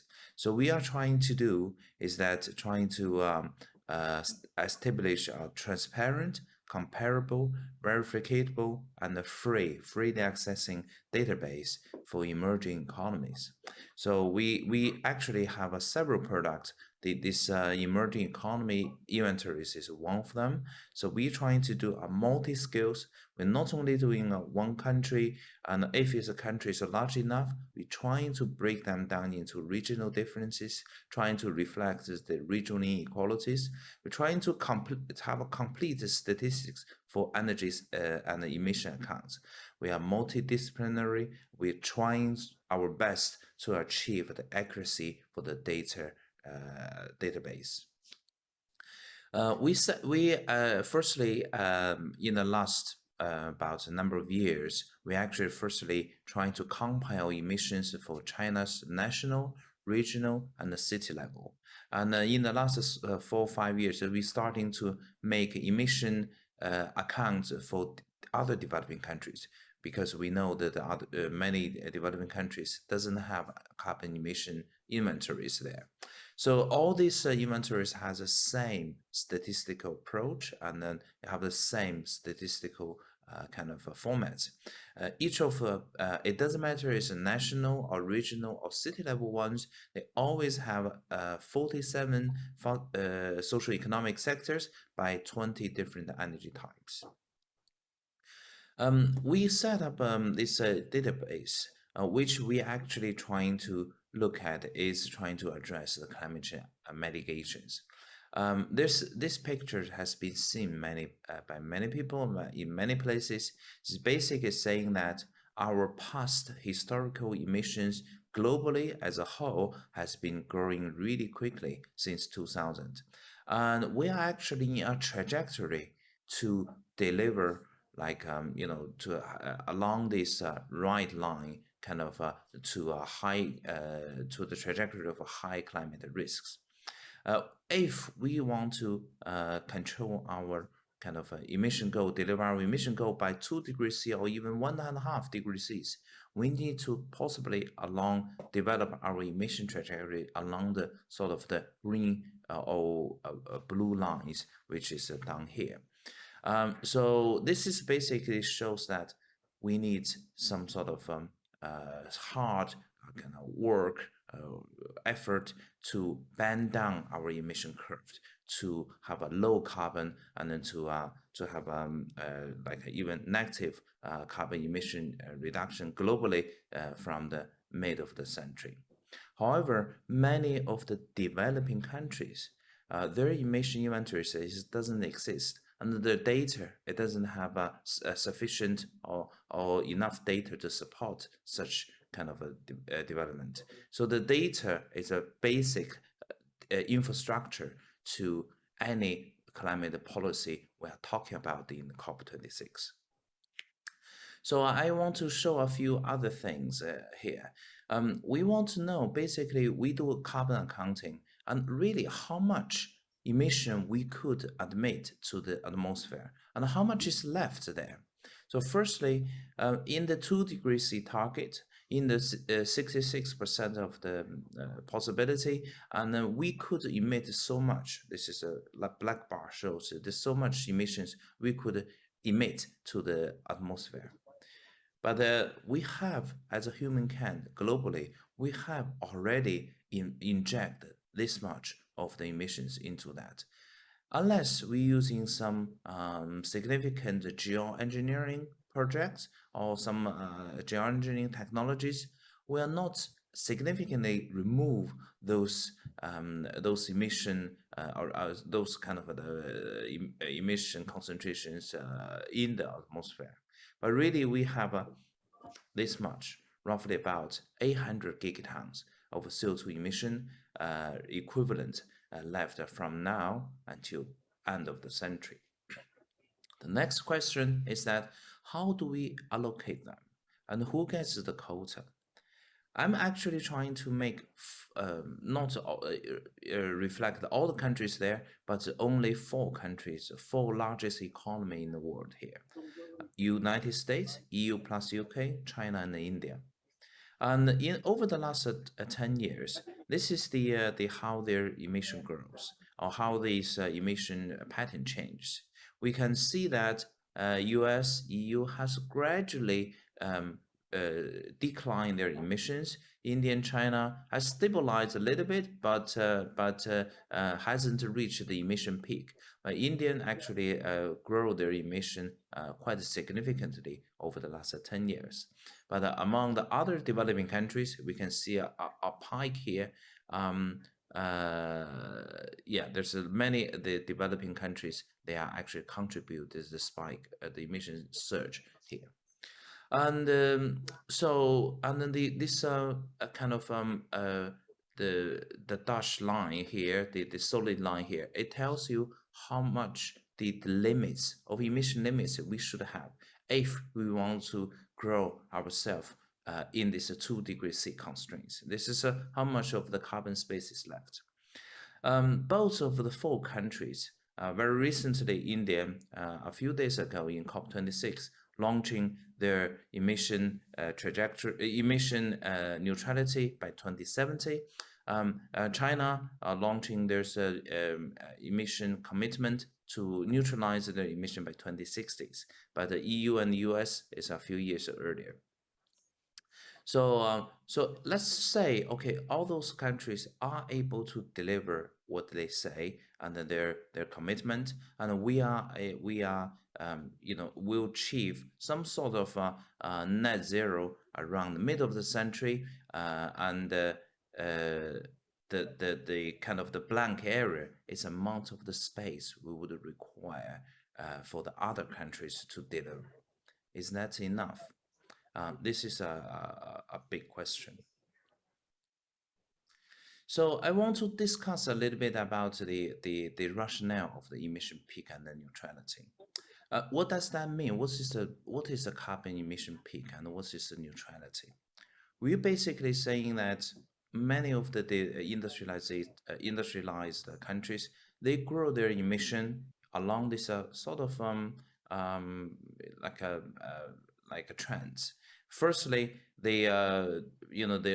most of countries' economy is highly relying on fossil fuels, and their economy and the emission grow simultaneously. When they reach some sort of plateaus, and then will start to become a platform period, and then they could fluctuate the emission a little bit, eventually reach an emission peak. And after the emission peak, they would require to reduce their emission to net zero. But at all this time, the most important, we have to make sure our social economic development is a positive growth. It can be measured by GDP, wealth, or even happiness. Let's compare the emission target and effort, which between EU, US, and China. So actually, European countries, most of them has already reached a carbon emission peak around 1980s. Most of the EU countries, they will say, we will net zero emissions by 2050. Similarly, for the US, they have already achieved emission peak around 2005, although they have been fluctuated their emissions back and forth quite a bit since the 1990s. But nevertheless, 2005, they have peaked their emissions. The US commits their carbon neutrality by 2050. So this is basically, they have between 45 to 70 years to deliver carbon from carbon peak to carbon neutrality.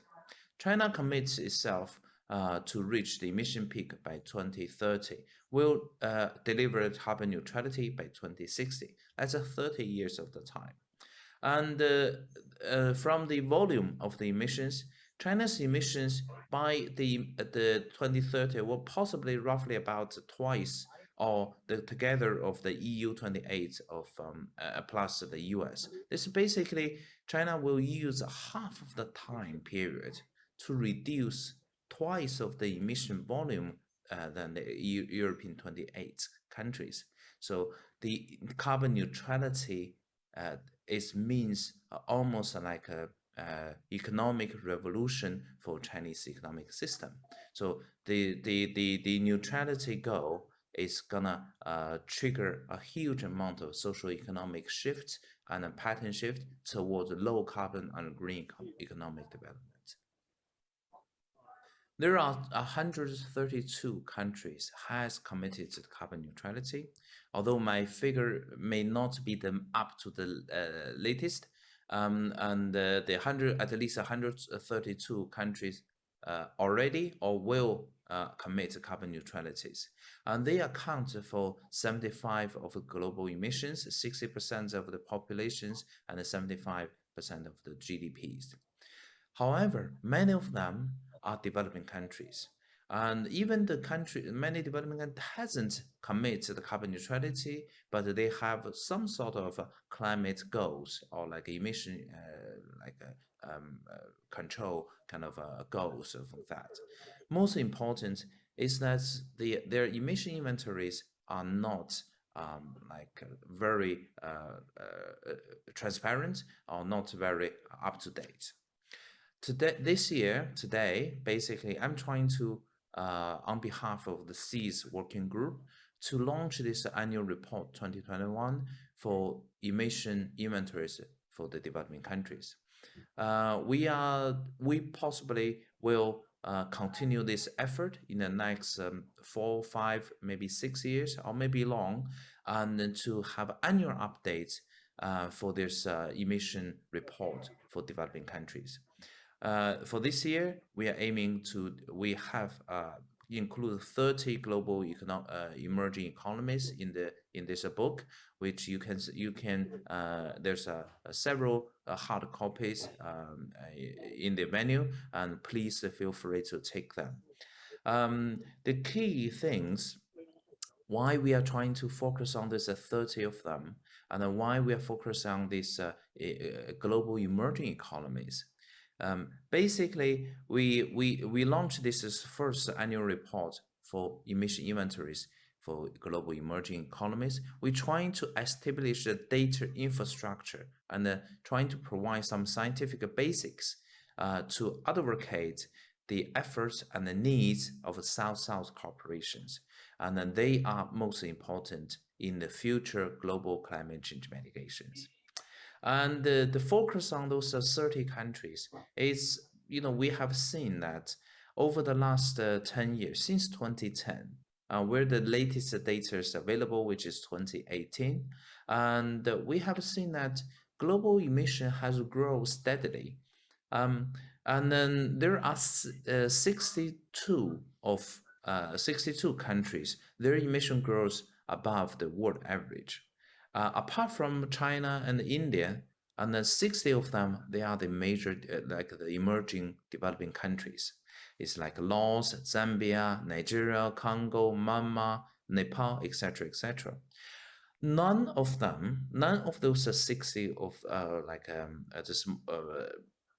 emerging countries, they are significant. None of them are significant in terms of the global emission total.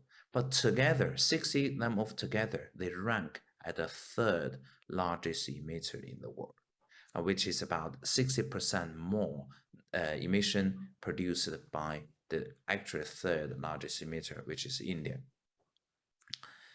For the 30 countries, we actually 20 of them, we have also provided their sub-regional or sub-national inventories, also include the 47 socio-economic sectors by 8 energy types. So this is a map. We have not only have Russia, Mongolia, Kazakhstan, but also we have South American countries like Peru, Brazil, Bolivia, Chile, etc. And we are trying to fill the gaps in many African countries. Already in this report, you will see the emission inventories for Ethiopia, Kenya, Uganda, Ghana, etc. We are by using the same accounting method to establish such emission inventories for each of them, and we actually will totally respect the other statistics, energy statistics, or socioeconomic statistics published by national official statistical bureaus or authorities. And we use the data published by their own languages, and usually they have a more detailed data and a more like a trust data to do that, and then we use their original primary data from their own countries or their own regions, and then to construct the energy balance sheet. And then we have emission factors, either from their own country. If there's a missing, then we use IPCC default numbers to construct the national and the regional carbon emission inventories. I have a few examples. For example, Myanmar is one of the small country, but in the recent years, their emission growth has been very significant. Their fossil fuel emission growth grow roughly around 6% per year. And they also have used a lot of biomass, but they've been using in residential and the services sectors. Basically, we also see what is the, by using the data, we want to know what is their driving forces in terms of the emission growth. And of course, their economic growth per capita GDP growth has been very strong since 2011, because when their political status has been stabilized, they open up for investment. Lots of investment come to construction sector, electricity sector, and very importantly, privatization of their energy sector make lots of oil usage, so therefore the significantly boost their emissions. Another country, a case country, is Ethiopia. Ethiopia largely rely on biomass, and then one of the fossil fuel is oil, is their major energy types. And Ethiopia's industrialization hasn't been significant. It's still at the early stage of industrializations. So most of the fossil fuel, which is oil consumption, is being used in the transportation sectors. But their GDP has grown very significantly. Therefore, their fossil fuel and related emission growth has go up at about 7.4% per year since 2010 to 2018. And we also analyze why is that.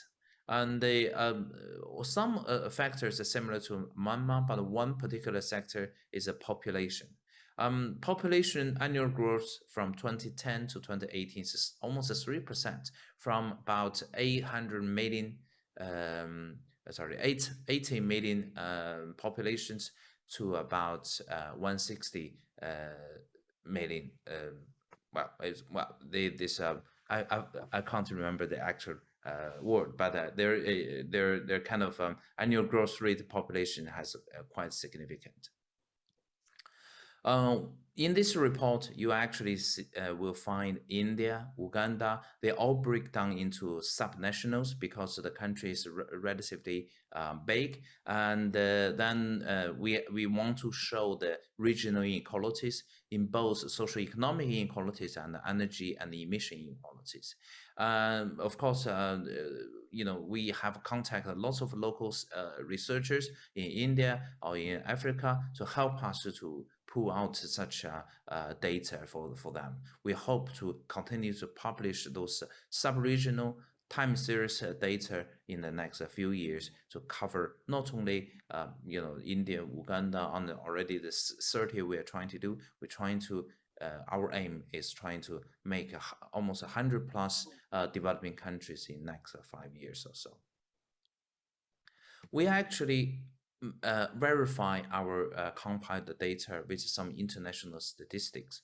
Of course, it's not all the international statistics has all the developing countries available, because many of those countries like Laos, Zambia, Uganda, they are usually classified as a rest of world. But I think it's very important to open them up and to review. They're trying to look at what they are doing and trying to pay a lot of attention, because climate change is a global public good, and we need everyone to fully participate in this climate change mitigations. And those countries, those emerging economies, we need to help them and for the large country, developed countries need to help those the poor and poorer, and then the less developed countries to mitigate their emissions. We also did some analysis about the project the future emission of those emerging economies. We actually think, at least in the next 20 or maybe 30 years, it's very difficult to even ask those emerging economies to reduce their emission, absolute term, reduce emissions. We actually, most of them are in the early stage of industrialization. Together, they would quite a bit emission space would required for their future and fast industrialization and their development. And what we should do, and one for the proposal we like to put here is that perhaps developed country like EU and the US, when they commit their carbon neutrality in 2050, maybe a little bit more can be done that to not only to reduce your emissions to net zero in the mid of the century, but actually go negative as soon as possible. One way is trying to guarantee the whole, our 1.5 and 2 degrees target. But on the other hand, trying to make more room to accommodate this extra emission space would be required by emerging and developing countries. Finally, a few words about seeds and carbon emission accounts and data sets. We actually established in 2016. We are roughly quite early compared to many already established data agencies like a Global Carbon Project, CDAC, and the EDGAR database. We are still have a distance to catch, but it has been because we are free and then we are transparent. All the data is all freely available online, and then there's no need to pay any premium fees extra, and then the data been downloaded quite significantly, and people been using that. And we are very glad to see that many of them they are junior researchers, like master and PhD students, and our data has been contribute a lot of their thesis or their research, and we hope to do the same. And similarly, this today's report will be uploaded on the SEEDS website, and you could freely download both the data set and the actual report in the electronic version. And here is we have a WeChat group, which is a Chinese WeChat group, which is we usually use that to launching data, and then there's a contact details for 3 main people in the SEEDS groups. So here is my presentation. Thank you very much. And if you have any questions, please do email me or leave a message on my Twitter. Thank you. Thank you. It's my great pleasure now. Thank you, Dabo. It's my great pleasure now to introduce the final speaker, Dr. Cressida Pollock of the Quadrature Climate Foundation, the QCF Foundation. It was established as an independent entity in 2019 by Quadrature Capital. The Quadrature Climate Foundation aims to tackle our most urgent environmental issue, the climate emergency. QCF does not aim to take a traditional path to mitigating this crisis. Rather, they believe that their role is to disrupt the current trajectory and support those that have already or have the potential to demonstrate progress in design and to execute high-impact approaches. Dr. Pollock is the co-director of the Quadrature Climate Foundation. She's a deep generalist who focuses on transforming organizations and systems. She's advised national and multinational companies, governments and NGOs on strategic challenges and transformational change. She's the former chief executive of the English National Opera, where she led the rescue and turnaround of that company from 2015 to 2018. And we now have some remarks from her.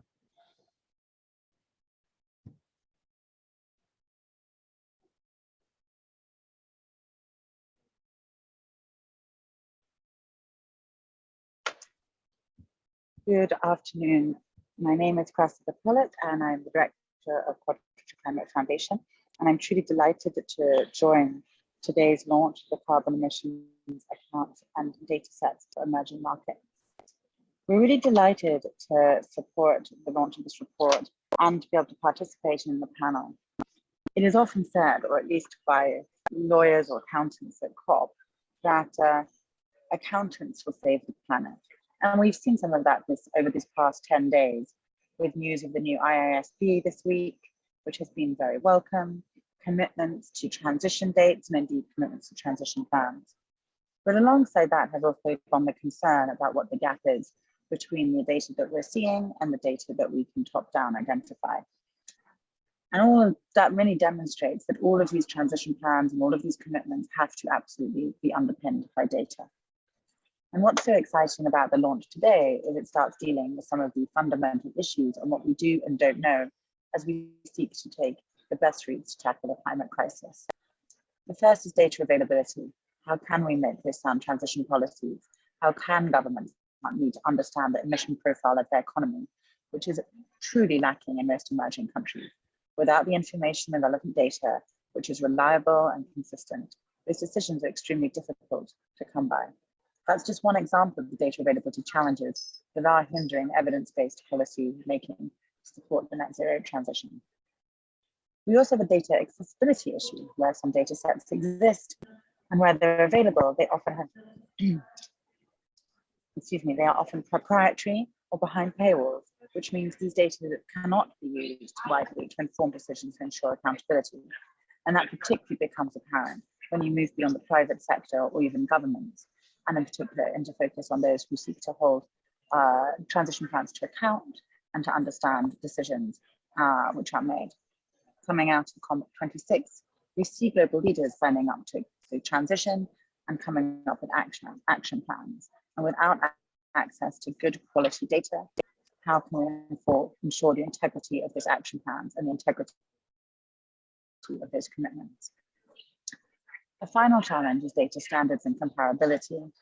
Where data sets are available and where they are accessible, they often can have varying standards, which makes it extremely difficult to compare across regions, sectors, and so forth. Without seeing a significant move towards both understanding the data but seeking to make it comparable, again, we hinder our ability to make progress on these challenges. So why are we here? We're here because we see a funding challenge, systemic underinvestment in climate data infrastructure, and we see this as a significant barrier, which once unlocked, whether in the science reporting, emissions reporting, and financial reporting, can truly lift all boats, and everyone can benefit, from governments to people on the ground. We see access to quality data as well as the bedrock of innovation and the kind of solutions that we can generate, whether those are technical solutions or whether those are policy innovations that can support their development. This, for example, is very close to our heart at GCF, where we have been investing and supporting data scientists shifting into the climate sector and data initiatives such as Climate Feedback, Transition Zero, and Trace. Throughout QCF's work, we fundamentally adhere to the belief that better data, analyzed into better information, provided to the right people at the right time, will only accelerate the best action on climate across all areas. And that's why we're delighted to see the launch of the carbon emissions accounts and data sets for emerging markets, a place where we have consistently had data gaps, data accessibility challenges, and data comparability challenges. We hope the launch of today's report will go a long way to closing those gaps. Thank you so much. Thank you, and thank you for joining us for this launch event. We are very proud at the Bartlett School of Sustainable Construction, first to have tempted Guan Dabo from East Anglia to UCL, where he is now a chair in climate change economics. But we're also very proud of this report and the work that it represents. Over 15 years ago, when I was working in a different field, I was interested in the advent of modern public borrowing and the extent to which public borrowing depended on credible commitments. And credible commitments in the 17th and 18th century involved publishing public accounts, publishing tax revenues, and demonstrating the ability of governments to meet their financial obligations to those who had lent them money.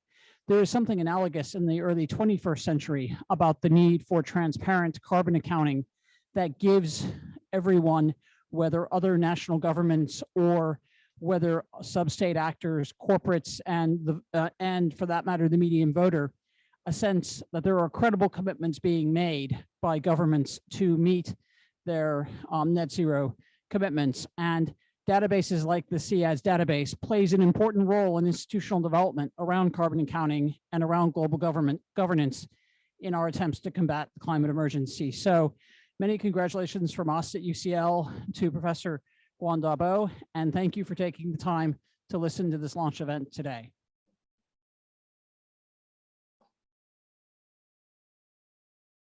And with that in mind, we'll move on to the next event because we're running slightly behind.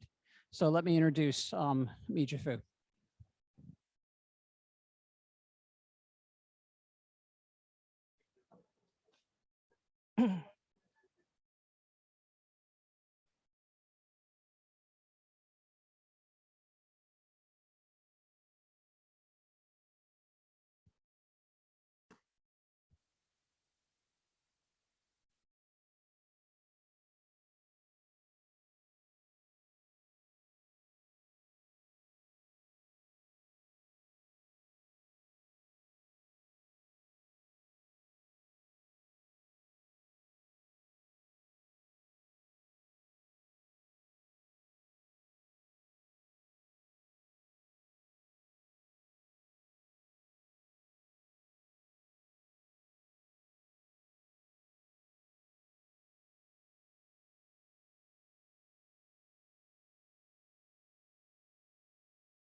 Hello, everyone. Thank you very much for attending this session. I should have a talk in last session due to the very large delay, so I have canceled my talk, but I will still have a talk in this session. Maybe I can talk more.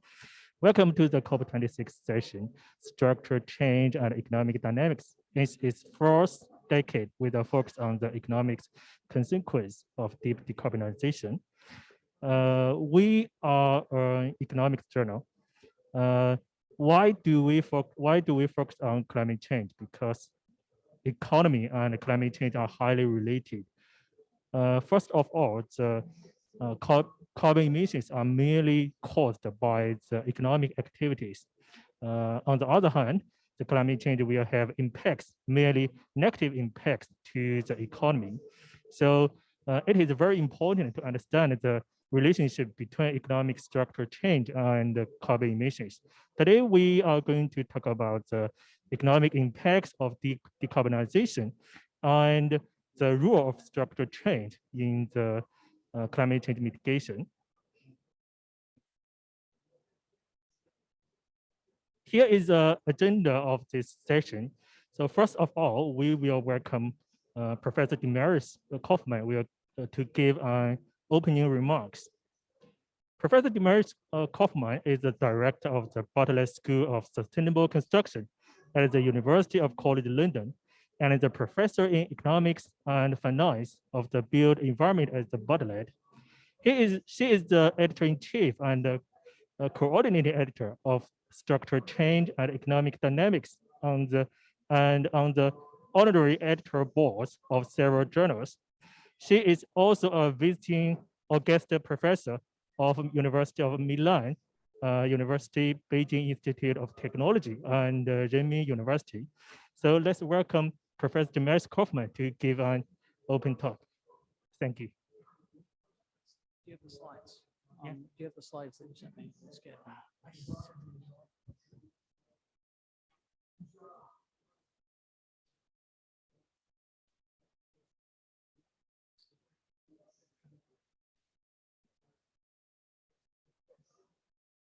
Thank you and welcome.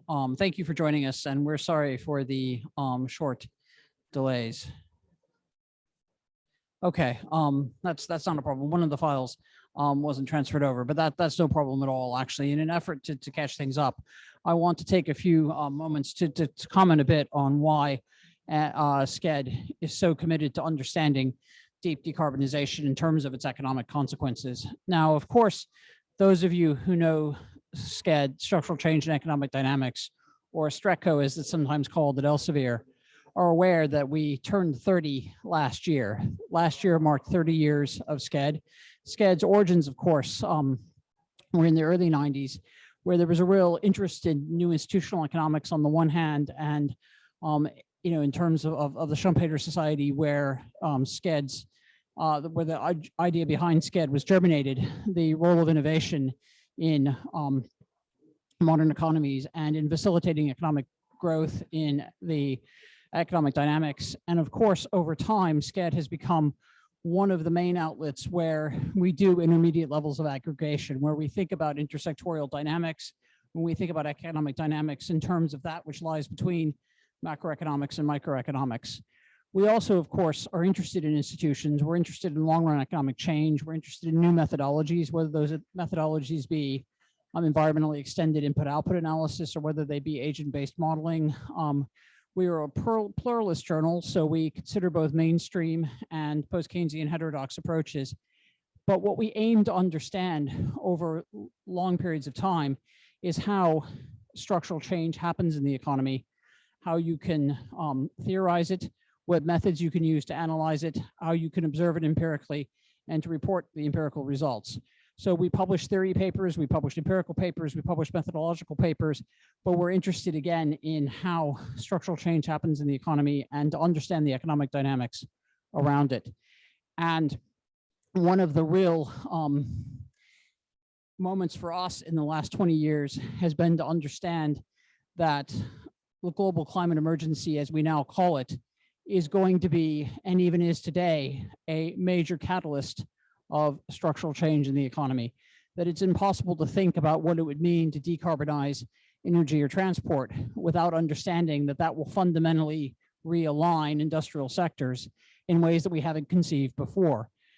We also understand that globally, the effects of a global commitment to net zero will involve, in some cases, countries leapfrogging traditional stages of economic development, and in other cases, having those stages take very different turns than what many of you may have expected. So getting to grips with what net zero means, what deep decarbonization of energy, transport, land use, and food and agriculture actually means for all economies, whether they be Western industrial economies, whether they be the Asian tigers, whether they be middle income and developing countries, is of really critical interest to everyone. And we see SCED as the kind of journal that can bring a multidisciplinary, pluralistic discourse to bear on these large questions. So today, rather than taking up too much time myself, I'll hand the mic back to Jifu, who will introduce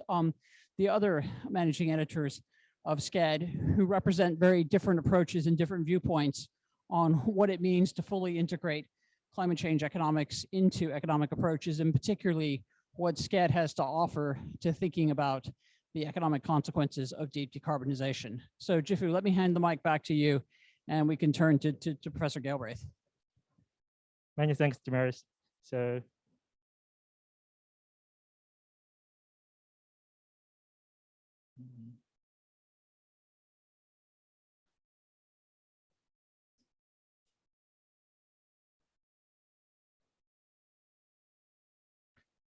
many thanks, Damaris. Let's welcome the first speaker, James Galbraith. James Galbraith hosts government and business relationships at LBJ School of Public Affairs and a professorship in government at the University of Texas at Austin.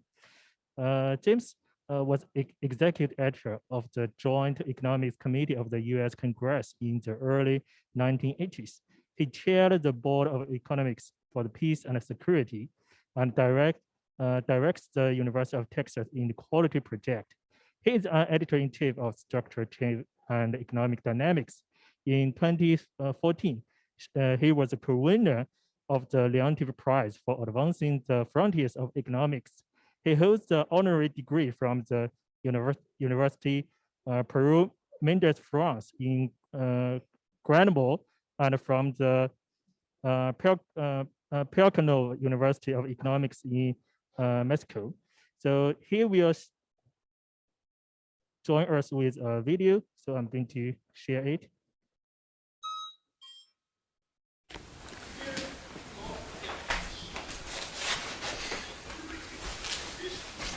Good day, my name is James Galbraith. I am a professor at the University of Texas at Austin. The doctrines of mainstream economics in the post-war era were developed in the ideological context of the Cold War, and they were designed in part to assist the mixed capitalist democratic societies and economies in achieving a victory over their state socialist competitors. A victory, first of all, in their domestic politics, secondly, in the contest for the loyalties of the countries emerging from colonialism, and finally in the heartland of state socialism itself. Theories of indefinite growth and of universal economic development were consistent with this goal. Concerns about resource limits in particular and economic dependency were not consistent with this goal. One consequence was that when the climate constraint and the crisis of climate change became apparent, most conventional economists were not equipped to deal with it, and they responded by and large by ignoring it. When that became untenable, what developed out of the conventional mindset was basically three approaches to climate change. First, the losses were estimated in terms of the gross domestic product, in terms of total output, which has the effect of ignoring the non-economic effects, for example, on the larger biosphere, and which also values the losses from climate change in proportion to the incomes of those who are affected. So the losses affecting the poor are valued at a much lower rate than the losses affecting the wealthy. In this way, valuation in terms of economic output, or the value of output, is inverse to the capacity of particular populations to tolerate the losses that are inflicted. Secondly, the future losses tended to be discounted using discount rates, effective in calculating net present values, which has the effect of treating climate change as though it were like an ordinary business decision to be taken from the perspective of the current decision maker. This is a way in which those who are, in which future losses, and many of the losses that we are incurring now will be realized only in the distant future, at discounting those for a very substantial rate and ignoring the perspective of the people who will be around to suffer those losses, as most of those from the present generation making the decision will not be.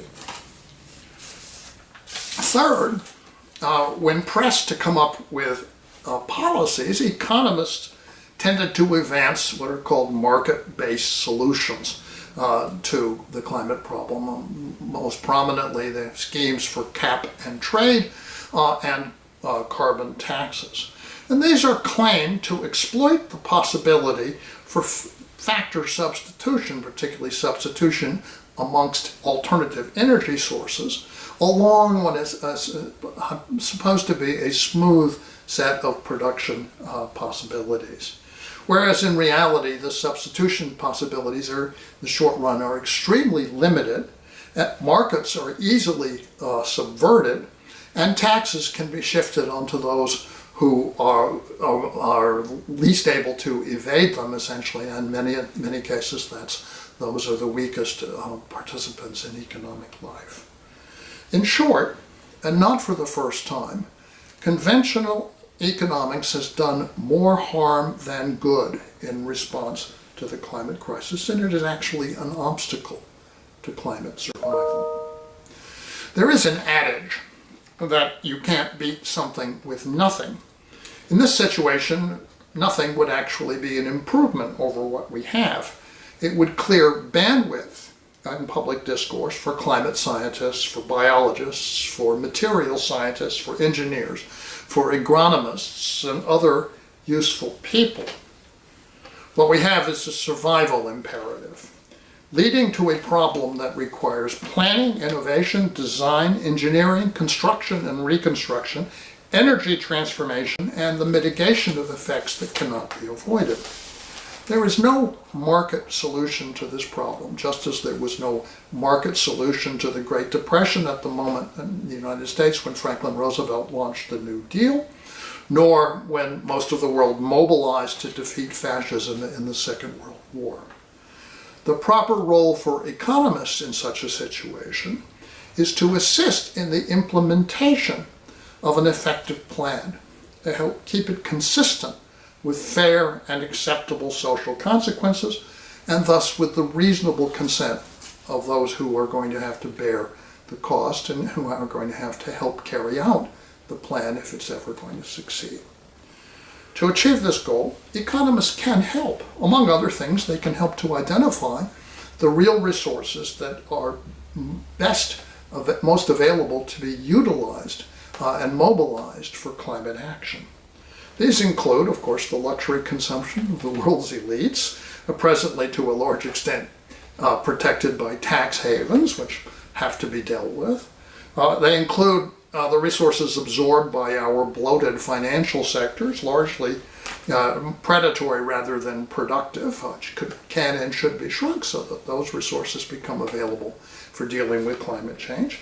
And most of all, they include military spending, a massive misuse of real resources, and in particular technical resources, which also feeds geopolitical tensions, which will get basically in the way of an effective global solution to the climate crisis. We can have a global effort in this area, or we can have a new Cold War. We cannot have both. For economists who wish to make themselves useful in this effort, our journal, Structural Change in Economic Dynamics, provides a venue. And I will yield to my colleagues to provide further details as to how our efforts in this area are developing. Thank you very much.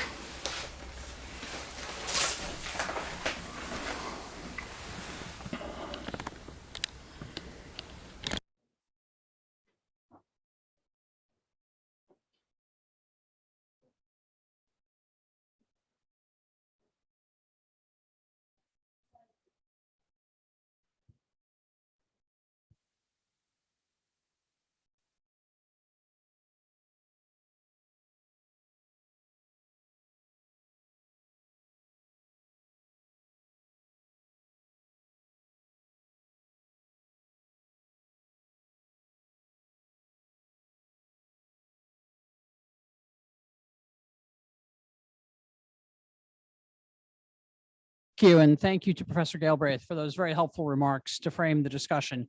It's now a great pleasure to introduce another co-editor-in-chief, Professor Mario Pianto. And Mario Pianto is a full professor of economic policy, and I'm sorry about the spelling, actually, it's just been, it's been changed again. My apologies to Mario. Mario Pianto is a full professor of economic policy at the Scuola Normale Superiore, SNS, Department of Economics, Society and Politics, the University of Urbino Carlo Bo. He is a member of the Commission for Innovation and Development of the National Academy of the Lincei, the Academia Nationale di Lincei, where he was a member of the interdisciplinary Linceo Center. Beniamino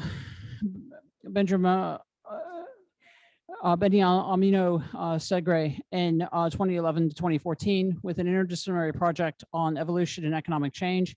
His research topics include the international political economy, the causes and consequences of inequalities, the relationship between innovation, growth, and employment, and the evolution of economic, industrial, and research policies in both Europe and Italy. It's now my great pleasure to offer you his remarks.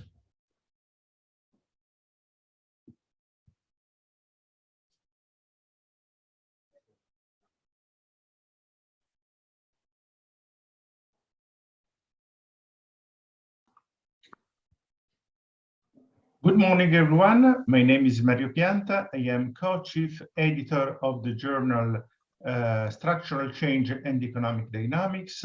And I would like to share with you some ideas on how we could develop an economics as if climate and people mattered. First of all, we can acknowledge the shortcomings of the mainstream approach to economics. Climate change and environmental issues are basically invisible to mainstream economics because nature and natural resources are free to grab. Private property of nature is the rule, with firms owning land, natural resources, and rights to pollute. The idea of mainstream economics is that markets are efficient and always in equilibrium between demand and supply, including in the carbon market, which has been recently created. The basic idea is that economic growth can be infinite. There are no constraints on our economic growth, and GDP is what matters. The gross domestic product is the yardstick of economic and social progress. In this context, markets work and government policies is a problem, not the solution. This is not something that is appropriate to understand what is happening. Look at this data on GDP per capita in Italy in the long term, in the last 60 years. GDP per capita grew rapidly and then stagnated. But if we measure the impact on nature, on the quality of life, on the social dimension, on the environmental dimension with the index of sustainable welfare per capita, we see that today this measure is 40% lower than what we think we are reach in terms of GDP. So our well-being is much lower if we consider the impact on climate and environmental issues than our economic measure tell us. So if climate matters, how can an appropriate economic approach understand these issues? First of all, we have to understand that the economy's impact on climate depends on the choice of technology that is made, how, in other words, knowledge, capital, labor skills, natural resources, energies are combined for producing things and services. Then what matters is the organization of production, where production takes place, the outsourcing patterns, the global value chains that are organized, the logistics and transport that is associated with production of any particular good. Finally, the models of consumption are important because individual behavior is constrained by what markets offer. I can have the best intentions to have a minimal climate impact of my behavior, but if I have to buy cars that pollute, if I have to buy goods that are producing half the planet away from myself, my impact on the planet is going to be very heavy, and I have no control of it. Finally, the distribution of income and inequality matter, and there is an inequality in environmental dimension as well as in economic issues. So who makes these choices about technologies, production, and the goods that are produced? Basically corporations, and corporations make these choices based on cost and prices, but we have seen that climate and nature cannot be priced.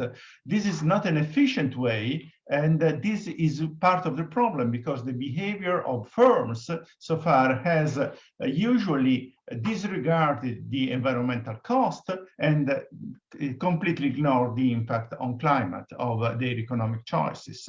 Moreover, firms make choices based on the search for short-term profits and financial considerations, such as, for instance, the search for growing stock market prices. And decisions are not made with an overall understanding of the impact of economic activities on economic and social and environmental dimensions, including climate. Often, the greater the destruction of nature, the greater the profits. This has been the paradox of our past decades.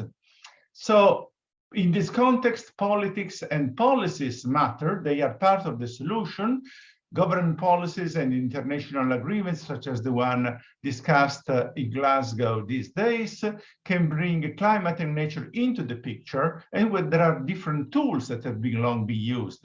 Bans of polluting goods, for instance, we used to use leaded gasoline, which is now out of the picture all over the world.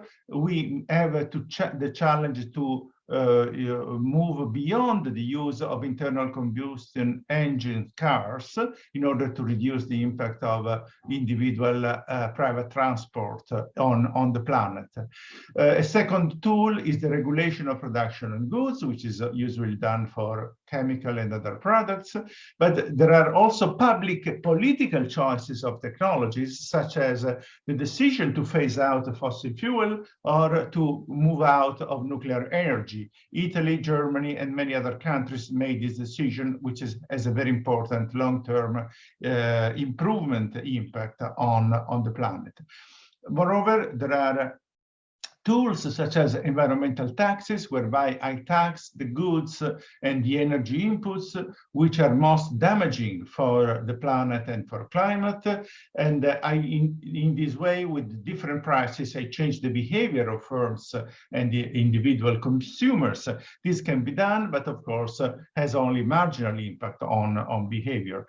The problem is that markets do not work well for this type of activities, for this type of issues, and for the ecological transition that we have to address. New policies are needed in this regard. First of all, we have to discuss these decisions in a democratic way. The power of corporations and finance on what is produced can be reduced, and instead of business and carbon lobbies making decisions, we have to have a wide range of voices of policymakers, civil society, activists discussing the priorities for our transition to a sustainable society. This means orienting private investment towards sustainable technologies, production and consumption, and developing new industrial and technology policies which shape activities in the public and private sphere, moving towards appropriate production and development of technologies, productions and services which are compatible to a reduction of climate change and sustainable production. We need a state intervention for all these activities and new forms of collective actions in a democratic and transparent arrangement. So this is the type of economics we need, and the tool we can use is our journal, Structural Change and Economic Dynamics, which is published by Elsevier, and this journal addresses all these issues and can help us all moving beyond mainstream economics, a narrow perspective which is part of the problem associated to climate change. The work of our colleagues in the authors in the journals can help us understand why economic structures are important in shaping climate outcomes and environmental crisis, in understanding how economic and social change happens and how we can act on this change, finding the new role of public policy for greening the economy and for acting on climate change. And clearly we need to be specific, we need competent analysis and investigation for identifying which specific policies work best.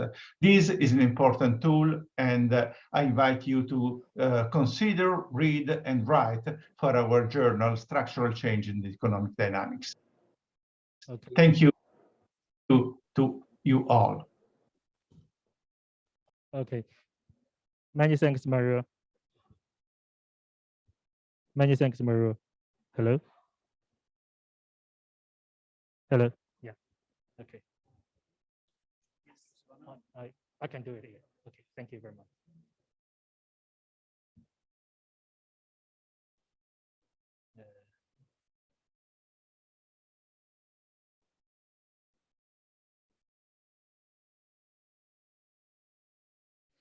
Many thanks, Mario. I totally agree with Mario that markets do not work very well for mitigating climate change. So it means that the government's policies and international agreement will play a critical role in mitigating climate change. Next speaker is Ivano Cardinal. Cardinal is a senior lecturer in economics at Goodson University of London. He also lectures on the history of economic thought at the Faculty of Economics, University of Cambridge. He was previously the Med Fellow in Economics Research Fellow at the Emmanuel College, Cambridge. He is a guest faculty at the Lyon Innovations Laboratory at the Graduate School of Education, Harvard University, a former ISRF Political Economy Research Fellow, and a fellow of the National University Center of Applied Economics, Italy. His research combined economic theory, political economy, and social theory. He studies analytical representations of economic structures and their dynamic, not only as descriptions of materials in the interdependencies, but also the heuristics for exploring political and economic interests in society.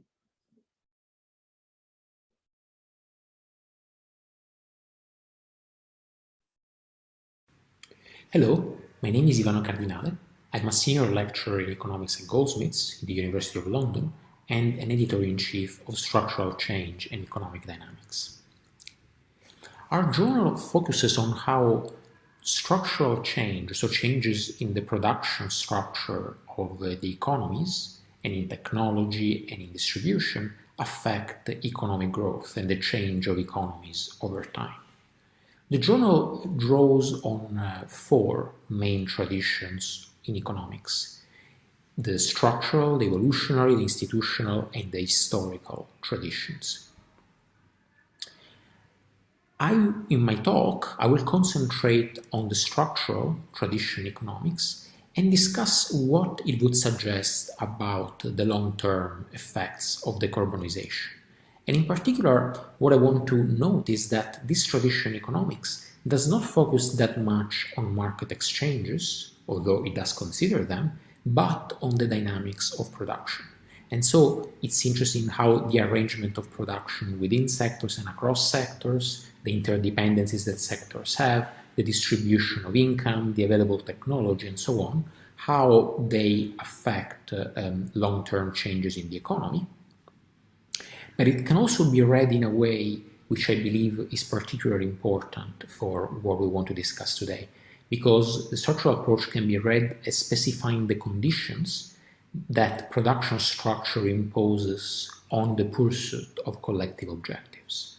So specifically, what it can help us understand for what we're discussing today is how the existing production structure, the existing technology, the existing distribution can create conditions that have to be met in order to pursue deep decarbonization and to meet the targets about climate change. And so this can tell us about what should happen in the economy and help us reflect about what kind of policies, what kind of public intervention will be needed in order to make these changes take place. So as a way to start and to give an idea about what a structural view of decarbonization would look like, we can start from a key feature of the structural approach, which is interdependencies. And this means how different industries which produce different goods are related to each other, and especially related to each other because each of them produces the inputs for the other industries. And this can be seen in a very visual way through an input-output table, which you can see here in the slide. Now, in the rows, we see how each commodity is used as an input by the various industries. For example, commodity 1 is used by industry 1, by industry 2, by industry I, and so on. And on the columns, we see the various inputs used by each industry. So the inputs of industry 1 will be a certain quantity of commodity 1 or commodity 2, and so on. So here we see how the output of each industry is an input to other industries. So we see this kind of connections and interdependencies between different industries. Now, if we look at the issues raised by decarbonization and the economic effects that it will have, this input-output table can give us some ideas about what sorts of change needs to take place. Because we can think in a very simple way that decarbonization entails both energy saving, so as a lower use of energy in various industries, as well as the production of energy from alternative sources, from sources that have a lower carbon content. And this combination of changes will require technological change in many production processes across the economy. So, for example, if commodity I is energy, we can expect that energy-saving measures will require a lower input of energy in all the industries that use energy, so all of them. However, we can expect that if industries adopt new technologies that use less energy, they will have to change technologies more broadly. So once you adopt a new technology that uses less energy, this will be a different technology, and therefore we'll also have different inputs of other commodities. So we can expect that there will be changes also in other coefficients of inputs of these industries to these industries from other industries. So what we can expect is not just some changes, the fact that some technologies will have to emerge that consume less energy, but also the fact that there might be completely new technologies being adopted. Now, on the one hand, this means that the requirements for transitions are more demanding, because here we're talking about technological change at the scale of the whole economy. But the good side of this is that once these innovations take place, then they might find application even in other industries, in new processes. So they might amount to a technological wave which could guarantee much better conditions of production and therefore much higher growth, even together with decarbonization. So this could be an important driver of structural change. However, a structural approach to economics would bring us to ask what conditions need to be satisfied in order to get there. So if we want to get to a situation of an organization of production that has a much lower carbon footprint, what conditions do we need to satisfy? Now, I will argue, for simplicity, that we can consider two kinds of conditions. So conditions about the final state, where by the final state we mean the state of production and technology that is decarbonized. So how do we make it possible? What needs to be done in order for that to be possible as a final state? And then we need to ask what conditions are imposed about the traverse. So how do we get from our current state to the final state? And I will show that each of these conditions have economic aspects, so aspects that relate to material and technological aspects, but they also have political economy dimensions, meaning dimensions that have to do with the interest involved, the interest of governments, the interest of special interest groups, the preferences of electors, and so on, which also have to be considered in order to devise approaches that make this transition feasible. Now, let's start from the final state. How to make it possible? Well, it is widely argued that the current technology is not sufficient to deeply decarbonize the economy, because, for example, for what concerns renewable energy, many renewable energy technologies are technically and commercially viable in themselves, but it's not obvious, and according to many, it is not the case, that they can already be used at scale, so that they can already be used to produce the whole of the energy that the economic system needs. And moreover, it is observed for many kinds of technologies that once you scale them up, you start having new problems, such as new scarcities. So, for example, think of rare earths, for example, various kinds of inputs, which might not be scarce now, but could become scarce once these technologies are developed at scale, or new technologies come about. They require new inputs that are not scarce at the moment. So you might have some inputs, such as hydrocarbons, not being scarce any longer if they're not longer used, but you might have new ones becoming scarce. And then we also need to develop technologies not only for energy generation scales, but also for storage. And also there is the whole issues of the new technologies to upgrade the existing productive structure. For the reasons I mentioned earlier when discussing the input-output table, but also because it has been shown that many industrial plants are not compatible with new energy sources, so they would have to be modified, and it's not always obvious how they can be modified and what investment it takes and with which timing. And we will discuss that in a moment.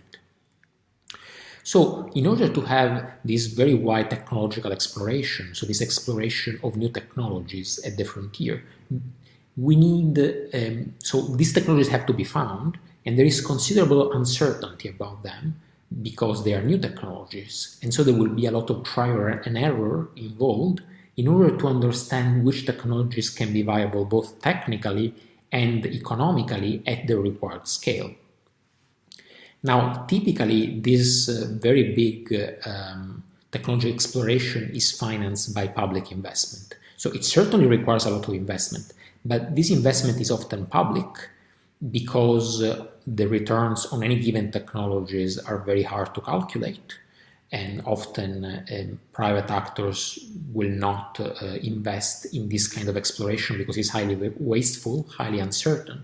So typically it will have to be public actors, governments, to do the investment. However, this raises important political economy issues because typically convincing the public, convincing the electors, and getting enough special interest groups on boards and so on will require a sense of urgency about the need to invest in directions where the return is not obvious and where a lot of expense will be involved. Now, one would think that the challenges and the threats posed by climate change should be enough, but we've seen that this is not necessarily the case, that it varies across parts of the electorate within each country, that it varies widely across countries. So one important aspect to investigate here is the political economic conditions. So under what conditions will it be possible to make available the kind of investment that will be needed in order to do the technological exploration that the final state requires? And then we have to worry about the traverse, so about the transition between the current state of production technology, the one we have at the moment, and the target one, the final state. Now, structural analysis suggests that there are rigidities in the transition between production states. And these rigidities are of a vertical type, which have to do with the time profile of production. So this means that the required inputs of the new technologies, of the new state, need to be available when they're needed. Okay, so when they're needed in the production, they have to be available.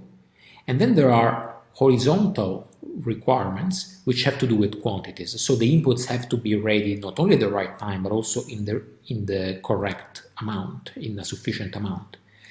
And this imposes conditions both on the proportions between sectors, which means that the sector that produces those inputs has to be big enough to produce a sufficient quantity of those inputs. But it also has implications for scarcities, because as I mentioned earlier, as new technologies are developed or as existing technologies are brought to a bigger scale, there could be some elements that suddenly become or gradually become scarce. And this could be some, as we've seen it with semiconductors, for example, in the automotive industry, that at some point there weren't enough of them, and therefore production had to be slowed down or even suspended. But we will go back to this when we talk in the next slide about the political economy aspect of that. So these elements about the structural conditions for the transition require considering questions such as what the time frame should be for the investment in new technologies, and also after how long the investment in new technology will result in the outputs being ready, so that all the other processes that require these new outputs as inputs will be able to utilize them. And also, what is the timing for the infrastructural upgrade? So by when does the infrastructure need to be in place in order for these new processes and programs to work? Think about the electric grids and what is required for electric vehicles, for example. And the industrial upgrades, such as making the plants compatible with new energy sources, which I mentioned earlier. Also, the issues that arise here about the timing for the phasing out of hydrocarbons. For how long will we need them until renewables are brought up to scale in order not to have problems with energy security, for example, or not to have shortages of energy, which might also drive up prices very strongly and have adverse distributive consequences, as we're seeing currently in the UK.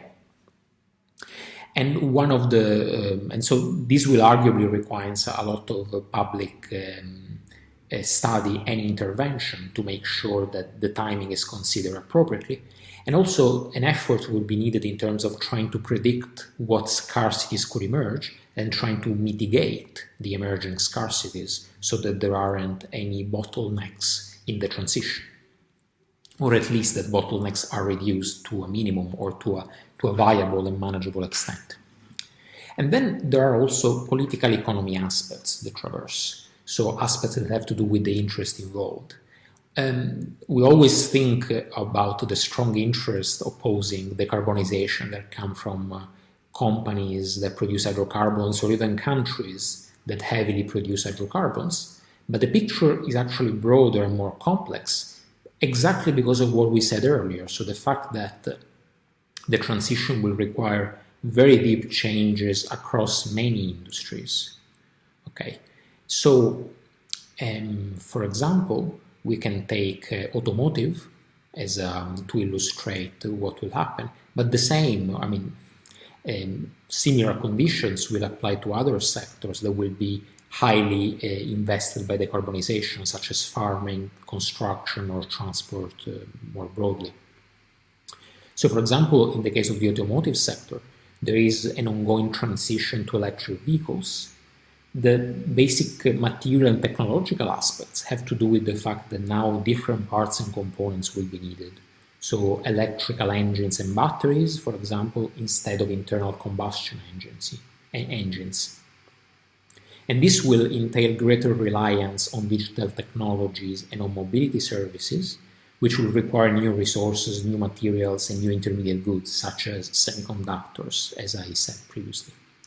Now, this has effects for competitions within the supply chains of the automotive industry, because competition now, so the issues about bargaining power and the internal struggles are not just between the traditional players, which were big car manufacturers, but there are new important players, such as energy firms and power utilities, but also battery producers, big tech monopolists. The new competition also involves the financing, because there are new investors from outside the industry, such as tech companies, venture capitalists, and private equity firms. And so there are various issues of distribution of bargaining power in various parts of the supply chain. Now, this is what happens within the supply chain of the automotive industry, but the effects are much wider and also concern countries, because the supply chains will be restructured significantly. And it is to be seen which firms and which country will specialize in the higher value-added activities. For example, if you consider the countries that now in the European automotive industry produce the transmission, the mechanical parts, so these are mostly in Central and Eastern Europe, these countries are now threatened by the technological changes, so by the new components and by the restructuring in the supply chains that will take place. And also, this restructuring will have effects on trade agreements, on international balance of power, and they will have a very important effect on the quality and quantity of employment that will be located in each country. And therefore, governments will be extremely, and are already extremely interested in the transition, not only for the overall effects of the impact of climate, but also, or because of the pressure of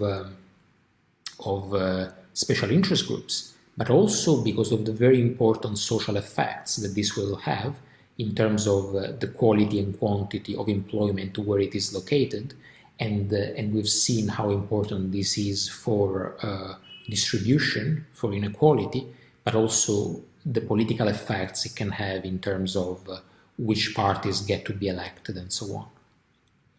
And so, to summarize on the political economy of the traverse, the effects on various social groups and constituencies will be complex and often difficult to specify ex ante. They will take place within each industry, across supply chains, within each country, across countries. So, to sum up and to conclude, I've given you some broad ideas about what a structural approach to economics would suggest about the conditions that the current production structure and technology imposes on how to devise and find the technologies that will make the final state possible, and also about the traverse from the current state to the final state. And the overall message, I think, is that decarbonization and broadly addressing the existential threats of climate change are not something that is simple. I mean, this is something much more systemic, much more politically charged, much more steeped in interdependencies and conflicts than the standard economics approach would suggest. Okay, so this is not just about correcting market failures. This is about the whole structure of production and all the politics and all the distribution and all the social issues that it entails. And so we would be very happy if structural change in economic dynamics could be one of the fora where this new approach is discussed, where all of these very important and pressing issues are discussed. And we would therefore welcome contribution from a variety of academic traditions within economics and related to economics, and a variety of methodologies that can address all of these themes with a focus on the transition between production systems. And if you have any questions, there's a Q&A, but also later if you want to email me, also I will be happy to provide references to the literature. Thank you. Many thanks, Ivano. Innovations are very important to drive a structural change of the social economic system to make our world cleaner, lower carbon, and more sustainable. Ivano also mentioned input-output analysis. Input-output analysis can represent the interdependence between different sectors and different regions. It is a very powerful tool to analyze structural change of the economic system. So we welcome submissions in this topic. In fact, the developer of this model, Leontief, published a paper in our journal, I think in 1991. So it's a very early paper. So if you have related manuscript, you are welcome to submit to us. So let's welcome the next speaker is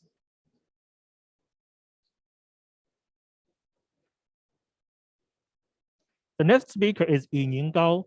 Yuning Gao is an associate professor at the School of Public Policy and Management and associate researcher at the Institute for Contemporary China Studies, Tsinghua University.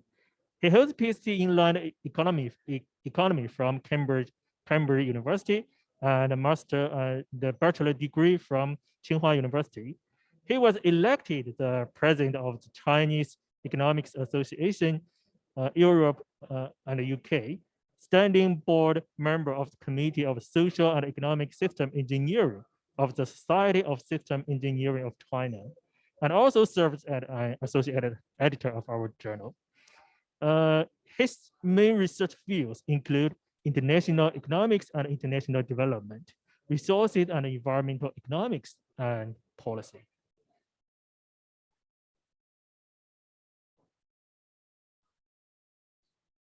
Thank you very much, Dr. Mi. Today, it is my great honor to have the chance to share my point of view at this exciting webinar.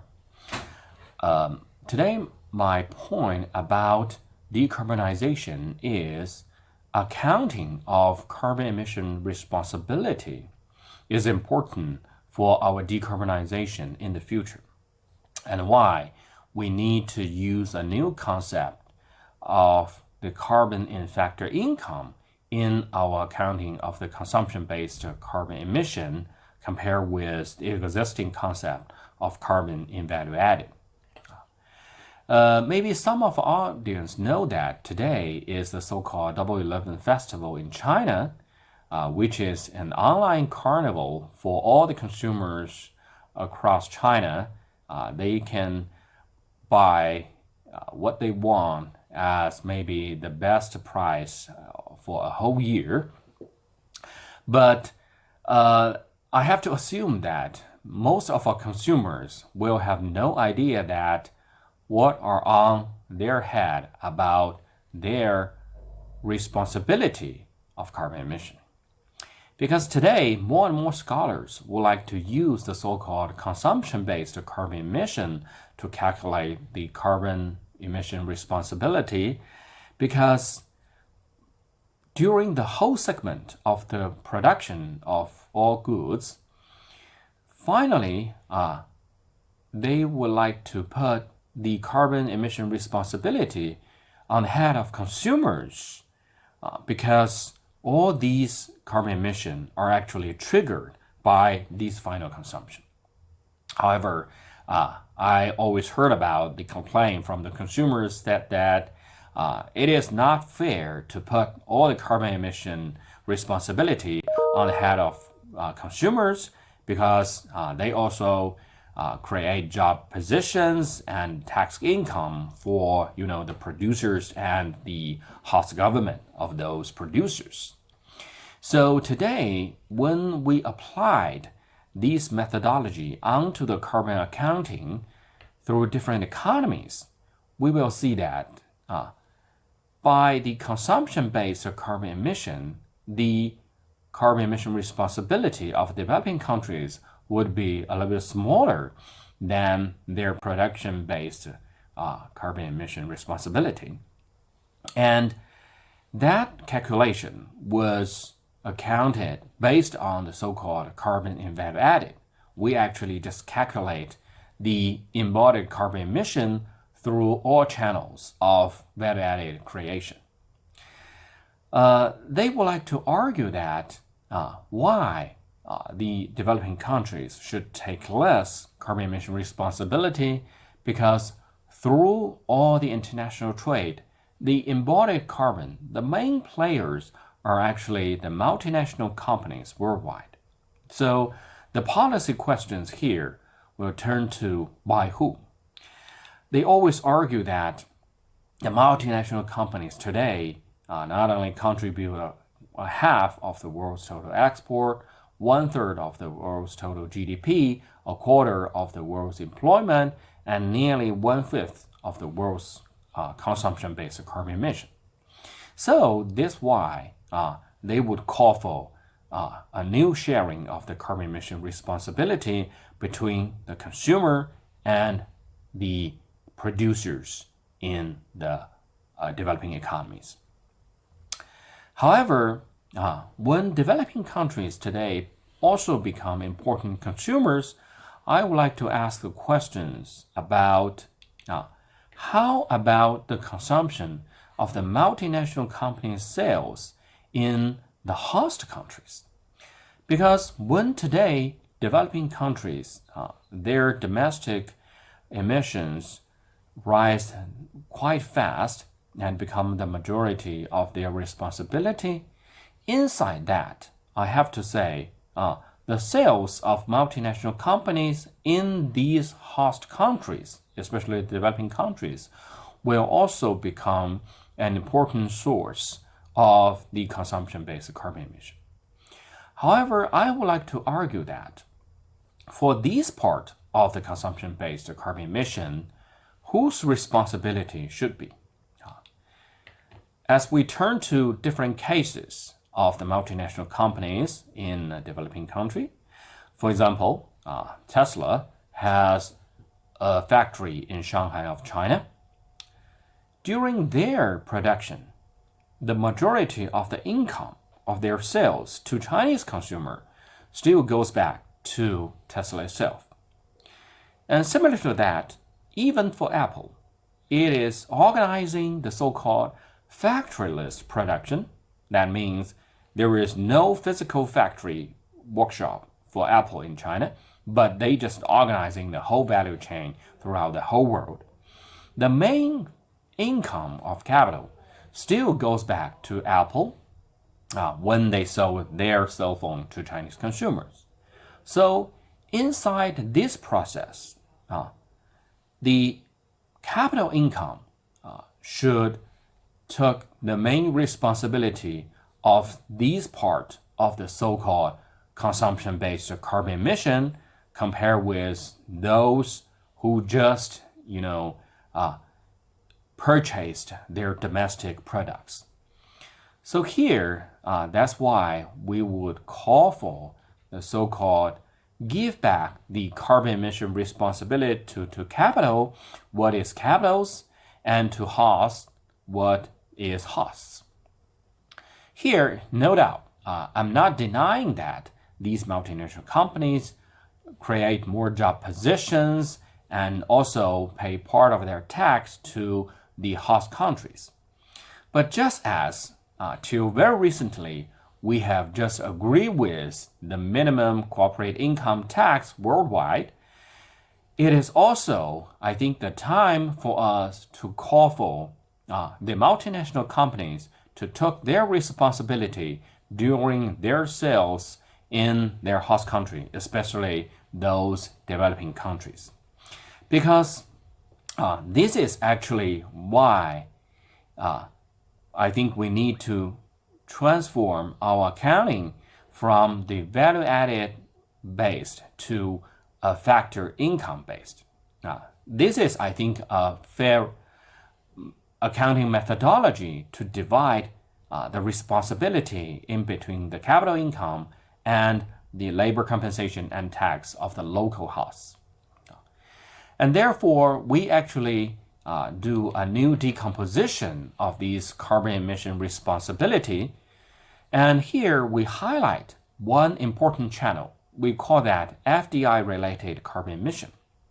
These are the channel that the multinational companies, when they sell their products in the host country, especially the developing countries, on one hand, they took the majority of the income. On the other hand, these carbon emissions, now we think we should put them on the head of the multinational companies again. So for these so-called FDI-related carbon emission, in our new accounting, we would like to claim that these carbon emissions now contribute an extra 1.5 billion tons of carbon emission for the multinational companies. And that's actually a quarter of the original estimation of their carbon emission responsibility. Here, I think why these so-called carbon in factor income is an important new measure for our better understanding about the consumption-based carbon emission. This means the multinational companies should take more responsibility in decarbonization in the future. This is actually an important point of view when we reconsidering our movement of decarbonization in the future.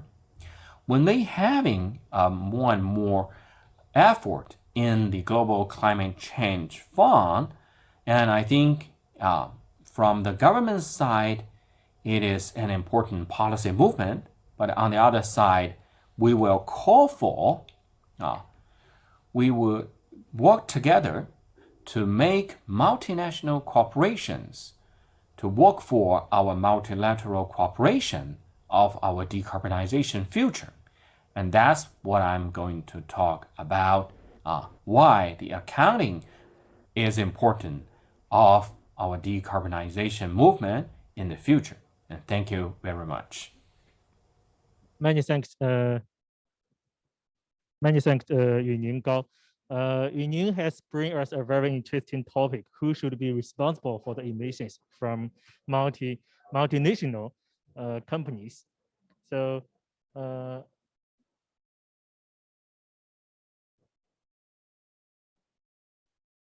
according to our agenda, the next speaker is Damaris Kaufman, but she would like to give me more time for my talk. So many thanks, Damaris. So I will thank you. Thank you. Yes, we are, as you know, running a little bit behind schedule and out of courtesy to our hosts, I think it really does make sense for you to have an opportunity to hear from Dr. Jifu Mi, or Mi Jifu, as those in China know him. As many of you know, he's also an associate editor, a co-editor, he's an associate professor at the Bartlett School of Sustainable Construction at University College London. It's been our great good fortune to again tempt him away from the University of East Anglia, as well as to tempt Professor Guan. And Jifu joined UCL in 2017. He is, as you know, a co-editor-in-chief of Structural Change and Economic Dynamics, and also an executive editor of the Journal Cleaner Production. Jifu has over 90 publications in an astonishing range of journals. And in addition to his role as an associate professor in climate change economics at UCL, he's a visiting senior fellow at the Grantham Research Institute on Climate Change and Environment at LSE. He's published over 90 papers in leading journals, including Science Advances, Nature Energy, Nature Food, and Nature Sustainability. He was awarded the 2018 World Sustainability Award for his globally leading research in the methodological developments and applications of the carbon footprint. He was also named in the Forbes 30 Under 30 Europe section in recognition of his innovative research in the economics of climate change. He is indeed one of the co-chief editors-in-chief of our journal, and we're very fortunate to hear him today. He will speak in person, I believe, which we will hope the technology allows. So, Jifu, over to you. Many thanks, Damaris. So,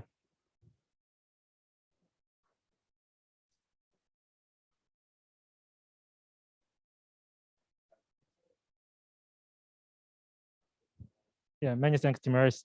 Hello, everyone. This is Jifu Mi. I am an associate professor at the University of College London and a senior visiting fellow at LSE. My research is merely about climate change economics. Today, I'm going to talk about structural changes and economic and carbon emissions in China.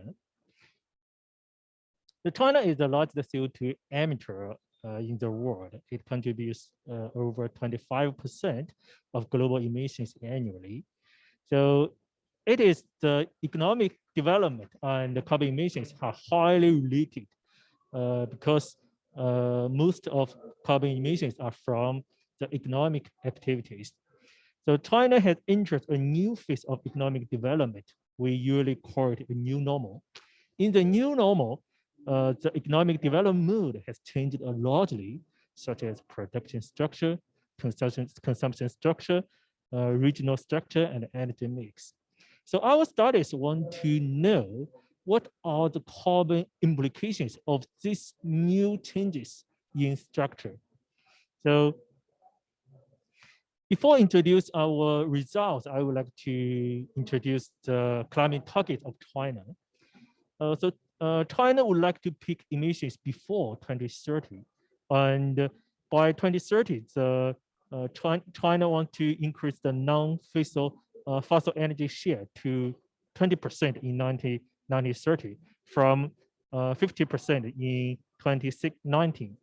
So the carbon intensity aims to be reduced to 60% to 65% between 2005 to 2030.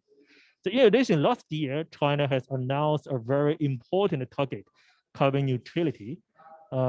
China aims to achieve carbon neutrality before 2060. So in our study, we used measures environmentally extended input-output analysis, which I mentioned before. The EEIOA is an approach to estimate the linkages between economic development and environmental impacts. I'm not going to introduce the details of these measures. I would like to let you know what these measures is used. The main function of these measures is to calculate the carbon emissions embodied in trade. So this is related to the topic in the last speaker. So let's say this example, iPhone XS with 64 GB memory. We need to emit 70 kg CO2 to produce this iPhone. What does it mean? It is the average weight of an adult. So if this iPhone was produced in China and traded to the UK, a UK consumer bought and used it. So So this is a trade of iPhone. So we can see that the emissions embodied in this trade is 70 kg. So this brings a problem of how to calculate the carbon emissions embodied in trade. Who should be responsible for these emissions? There are two accountings of carbon emissions. For the production-based accounting, if producers are responsible for these emissions, so this 70 kg CO2 belongs to China, but the China can argue that the UK consumers enjoy the value of this iPhone. So if consumers are responsible for this iPhone, this 70 kg CO2 will belong to the UK. So this is a very critical issue in the negotiation. Who should be responsible, consumers or producers?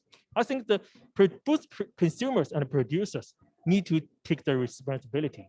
Producers and consumers need to share the responsibility.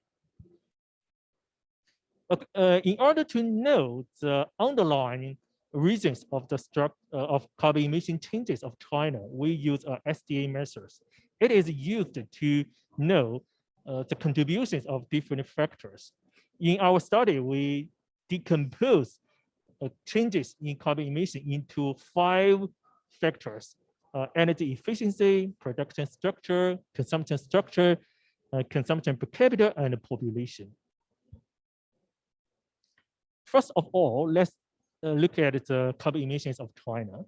So the two figures both show the carbon emission of China. We can see that from 2001 and 2012, China's carbon emission increased very fast. In 2001, you know, China joined WTO, World Trade Organization. Then, from then, China's economy has been increasing very fast. In the 10 years, the annual GDP growth is over 10%. As a result, China's carbon emission also increased very fast. But since 2002 and 2013, China's carbon emission growth rate has declined largely.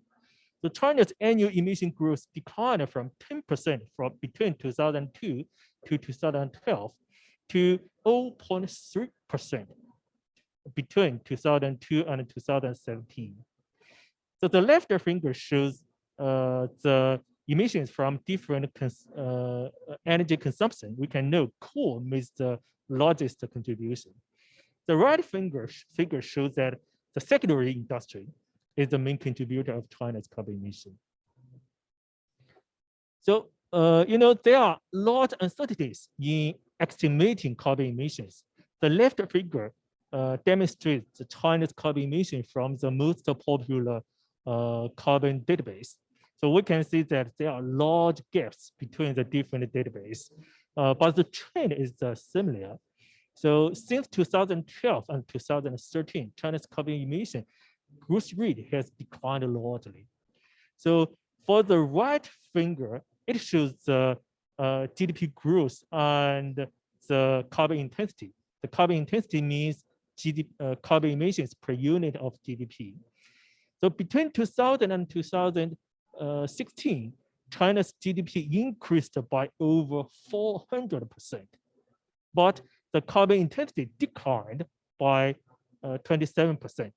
It means that China's carbon emissions are relatively decoupling from economic growth. So it's not absolute decoupling, it's relative decoupling. It means that the growth rate of GDP is higher than the growth rate of carbon emissions. We use SDA to analyze the contributions of the different factors. We find that the gains in energy efficiency are critical to offset emission growth. So how to read this figure? So the dark blue shows the dark blue bars shows the emissions of China in 2002, 2007, 2012, and 2017. The other bars shows the contribution of different factors. So we can see the yellow one. The yellow one, the contribution of yellow bars, the yellow bars shows energy efficiency. So the effect is negative. It means that if all the factors do not change, energy efficiency will drive emission decline. For example, between 2002 to 2007, the carbon emission would decline by 66% if all other factors do not change. So energy efficiency is one of the most critical factors to drive decline of China's carbon emission, but the potential has declined. It means that China needs to find other factors, other driving factors to make the emission peak and to achieve the carbon neutrality. So we use the multi-regional input-output table to show the carbon emissions among different provinces in China. So we can see that the directions are from the west to China. In China, there are large gaps between the west and the east China. The eastern regions in China are more developed, while the regions in the west is less developed. The directions are from west to east. It means that the West China produced many low-end but high carbon-intensive products to the Eastern China. So this is a gap between the East and the Western China. If we compare the emission flow in 2007, 2010, and 2012, we can see the directions are the same from the west to the east, but the emission flow, the absolute value of emission flow has declined. It means that the gap between the west and the east China has declined. So China is very vast with many provinces. So we want to know the regional performance in mitigating climate change. So we developed a framework to estimate the climate change mitigation of different provinces. There are 4 sub-indicators: emission, efficiency, non-fossil energy, and climate policy. Beijing, the capital of China, did best in emissions and efficiency. Qinghai did best in the factor of the non-fossil energy, while Guizhou did best in climate policy factor. So I know it is very difficult to evaluate the performance of different regions because the results depend on the selection of indicators and their weights. But according to our analysis, the achievements in industrial transition and non-fossil fuel development determined the leading provinces. So we also estimated the carbon inequality of households in China. So we developed an indicator, carbon footprint Gini coefficient, to measure the inequality of the household carbon footprint in China. Our results show that from the temporal dimension, China's carbon footprint Gini coefficient declined. It means that between 2007 and 2012, the carbon emissions are allocated more equally. So from the spatial dimension, the carbon footprint Gini coefficient of wealthy eastern coastal province are much lower than those of poor western province. It means that from a space perspective, the carbon inequality in eastern regions is lower. So from both time and space perspectives, economic development is helpful to reduce inequality of carbon emissions. To conclude what I talked today, first, China carbon emission has plateaued since 2013. So the emission growth rate has declined largely since 2012 and 2013. Second, the gains in energy efficiency are critical in offsetting China's carbon emissions, but the potential of energy efficiency improvement has been declining. As for domestic emission flow, the net emission flow from the west to the east has declined So it means that the gap between the West and the East is declining. For the regional performance evaluation, we found that the provinces with transitions in industrial structure and energy mix perform best in climate change mitigation in China. Lastly, carbon footprint inequality has been improved in both time and space dimensions. Okay, so this is my talk. Many thanks for your listening. So I will give it to Damaris. So maybe Damaris can give an end speech. Many thanks, Damaris. Thank you, and many thanks to Jifu for that fascinating talk, and likewise to the others. We really appreciate the contributions by Professor Galbraith, Professor Pianta, Dr. Cardinelli, Dr. Gao, and Dr. Me. Collectively, as an editorial board, we would also like to thank the members of the audience, particularly those in China who have actually waited a very long time to hear this talk and to conclude this panel. I know that it's well past midnight in China now, but I hope that this has given you some sense of the role of structural change and economic dynamics in fostering conversations about the economic consequences of deep decarbonization, and given you some ideas of possibilities for those of you who have research interests that align with ours for submitting articles to our journal and being part of the conversation that we've been fostering there. So we look forward to hearing from you, and I'm very pleased to say that you can find us online at SCED. Let me bring up the SCED agenda. You will find the, okay. I'm trying to bring the SCED. Yes, sorry. We don't have time for Q&A, but you can see the journal. You can find us online very easily. And we also have a Twitter handle and a LinkedIn profile now where you can read about news articles related to our journal. And of course, we have made a number of articles available online in view of the 30th anniversary last year. So we look forward to continuing this conversation with you. We're grateful that you joined us tonight.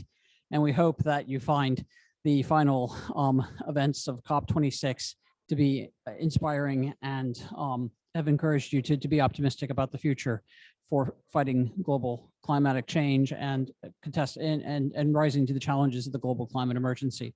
So thank you all and good night.